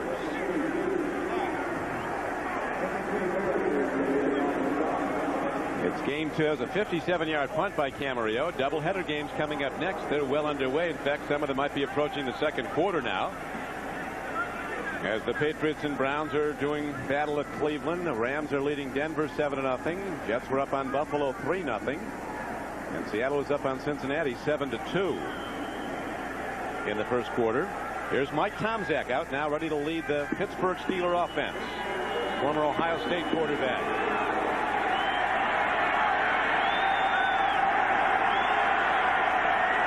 First and 10. Sam Morris is his runner. Play fakes to Morris. Tomczak eludes the rush, and then he cannot complete the pass to Eric Green. Looks like they might have some defensive holding, though, with the misdirection. Al Smith might have reached around and grabbed the receiver. Holding number 56, defense. Barrow, 5-yard penalty, automatic first down. That misdirection had been effective earlier. What he sees is when the white shirt goes by, he just reaches out, and he got a piece of Yancey Thigpen's jersey. That's what the official in the middle of the field saw, and he called it. Mike Tomczak in his 10th year in the NFL out of Ohio State. Spent 6 years with the Chicago Bears, 1 with Green Bay, 1 with Cleveland, now in his 2nd year with the Steelers. Don, they have identical offenses here. Both teams, 236 yards total. It's about as even as it gets. Tomczak, a career winner as a starter. He's 27-20 when he's gotten a starting call, and this time he sprints upfield and gets out of bounds at about the 35-yard line. Well, he fooled Kenny Davidson there. The exact same play, the misdirection. Davidson lost his contain, and Tomczak shows that even though he's had 10 years in the league, he can still run a little bit.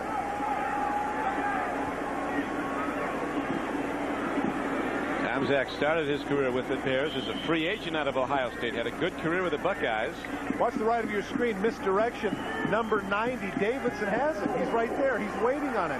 Now he loses his contain, cuts to the inside, and that enables Tomczak to get to the outside and get the 5-yard gain instead of a sack.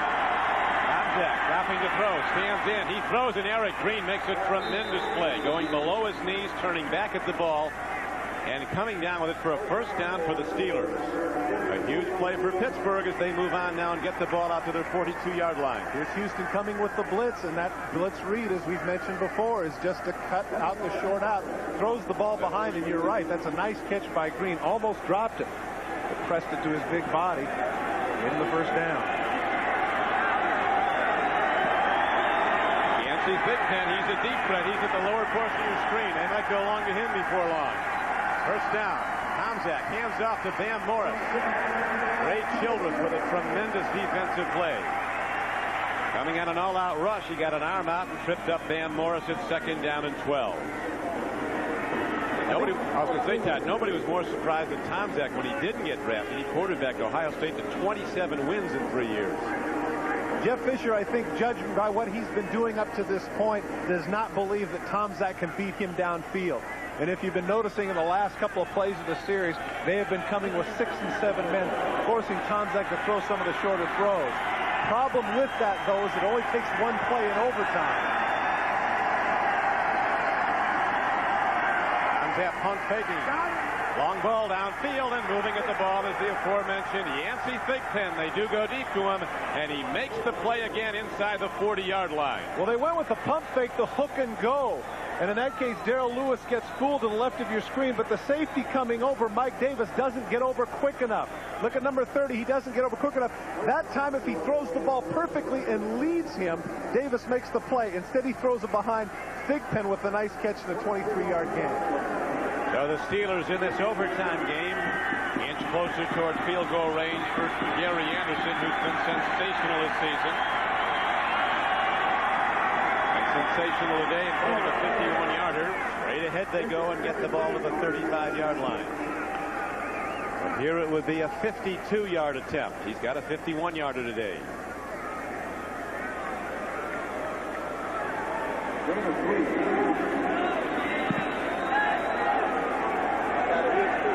Second down comes up for the Steelers. Ball positioned at the 34-yard line of the Oilers.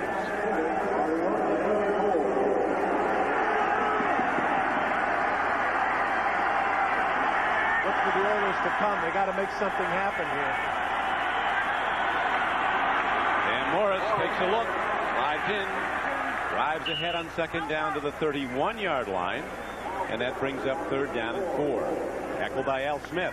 Now look for the Oilers here to come with 6 or 7 and look for the Steelers to run the ball. They're in the middle of the field. They have a great field goal kicker, 13 out of 14 this season, even though, as you mentioned, on a 48-yard field goal is hardly automatic. I don't think they want to take any chances here and throw the ball downfield and run the risk of Tomczak getting sacked. A good point. They are in range, albeit long range. 3rd down, they need 4. And the Oilers are coming with an all-out blitz. Tomczak rolls out. You are so right. That's what it is. And they're out of field goal range. Terrible call. exactly what happened. Terrible call offensively. They blitzed everybody. They kept 2 defensive backs back. They just guessed they would get 9 guys in there, and that would be more than he could handle to get the ball away. And look at the reaction. Al Smith not fooled, right on top of him. Coming to help is Blaine Bishop, and I just don't understand that call at all when you got the great kicker in Gary Anderson. You just got to take your chance with your kicker, run up the middle of the field, try the 46-yard field goal, especially with the quarterback who is cold. And the Steelers, they shot themselves in the foot last week, not going for a field goal at Arizona. Now the punt downfield, a fair catch is signaled for. Pat Coleman makes it at the 11-yard line, and the Houston Oilers will again start out deep in their own end in this overtime game, tied at 9-all. This game moved along very quickly for 3 quarters. It's now the longest game of the NFL season. Look at the veins sticking out of his neck. You could see there that he's angry. He's angry that he didn't get his opportunity. 2 weeks in a row. Shaking his head back and forth saying, I don't get it. What were you guys thinking of with that play?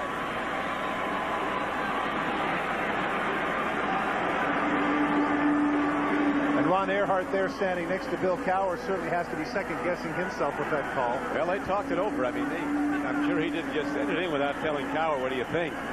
The overtime drives for the Houston Oilers have been nothing to laugh about. Starting points have been the 13, the 9, and 11. And so clearly the Pittsburgh Steelers have been winning the battle of field position here in the extra period. Oilers have the ball. Cody Carlson, the quarterback. Hands up. Gary Brown breaks it. Fumble. Houston has the ball. Now the Steelers say they have it. Travis Hanna looked like picked it up. The Steelers have it. Hanna has right on it. I think it's Rod Woodson. The first turnover of this game. Gary Jones is the one that apparently went in and stripped it away from Hanna. It looked like that he was all over it. Gary Jones, Gary Brown, he killed the Oilers when they played the Eagles on a Monday night game. He couldn't hold on to it. And today, he's played terrific football till that moment when he lost it. Well, he certainly had to have taken it away from him there while he was down. He ought to run off with the ball. Take a look at the end of the play. Gary Brown cuts upfield. Rod Woodson's the one that comes around, takes the ball away. There's Hanna right there. There's the ball. He has it. Now look right there. He does. He takes it away. Gary Jones takes the ball away from Travis Hanna while the ball was down. Take a look at Woodson here with the hit on Gary Brown. Has to cut through the number of people. Watch the left arm come from behind right there and strip the ball. Now watch. Excuse me, that's Wellman right there with the ball. And Jones right on top of it takes the ball away from him in the pile. Heads up play on the part of Jones. From where it is now, it would be a 39 or 40 yard. They're not even going to fool around with it after that last mistake, Todd. You said a lot when you said don't pass here, you might get sacked. They're not even going to fool around with running into the line. Right conduct foul. It's first down, Pittsburgh. These Steelers fans back in Pittsburgh, I'll tell you, after that, hey, this team keeps you on the edge of your seat. You know, they changed their mind. Anderson's coming up. This might be a situation where he told them where he wants the hash mark. Most soccer-style kickers prefer it on the left hash mark simply because that's the natural hook of how they kick.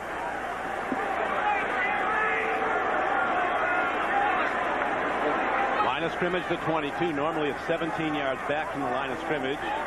7 for the hold and 10 into the end zone. Bill Cowher wants something spelled out.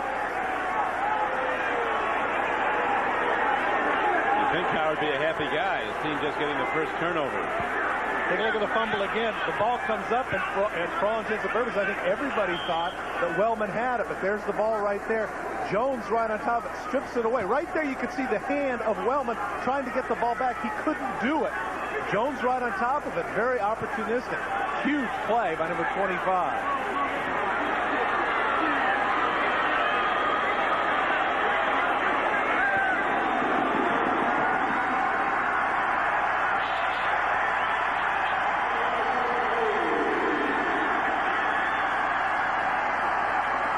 Go to the run. And Morris gets to the 21. I'll tell you, they're not going to get any yards because the running back has to have both arms and both legs if he can around the ball. Well, what is it? I don't understand what it is he's trying to do here. That didn't make any sense to me. And I played in the game, Don. We're playing the Denver Broncos. We have a similar situation around the 7-yard line. We decided we wanted to move it. We hand the ball to Frank Hawkins. They strip the ball from it, and we lose in overtime. Wow. So I don't. What was the thinking here? Well, I think just what you were talking about, moving it to the right so he can draw the ball right to left. But they were on the right hash mark. So I don't get this at all. 40-yard attempt. Well, now they're on it again. It's on the way, and Gary Anderson ends the game. The Pittsburgh Steelers win it as Anderson hits 4 of 4 field goals, and the distraught Oilers, firing helmets on the ground, lose their 4th 3-point game of this season. Cowher and Pardee going out to shake hands. They both have to be absolutely drained. Jones, who took the ball away from Travis Hanna, and Bud Adams sees his Oilers fall again, albeit by the closest to margins. Well, Don, you had called it much earlier in the game. You kept marveling at the fact that there had been no turnovers, and basically it was a hard-fought, great defensive contest, and as it turns out, the one lone turnover in the game, the 16th fumble of the season by the Houston Oilers, that leads the National Football League in that very negative category. Gary Brown gets stripped by Rod Woodson. Gary Jones with the recovery. Anderson with the kick. The Oilers now 1-8. The Steelers 6-3.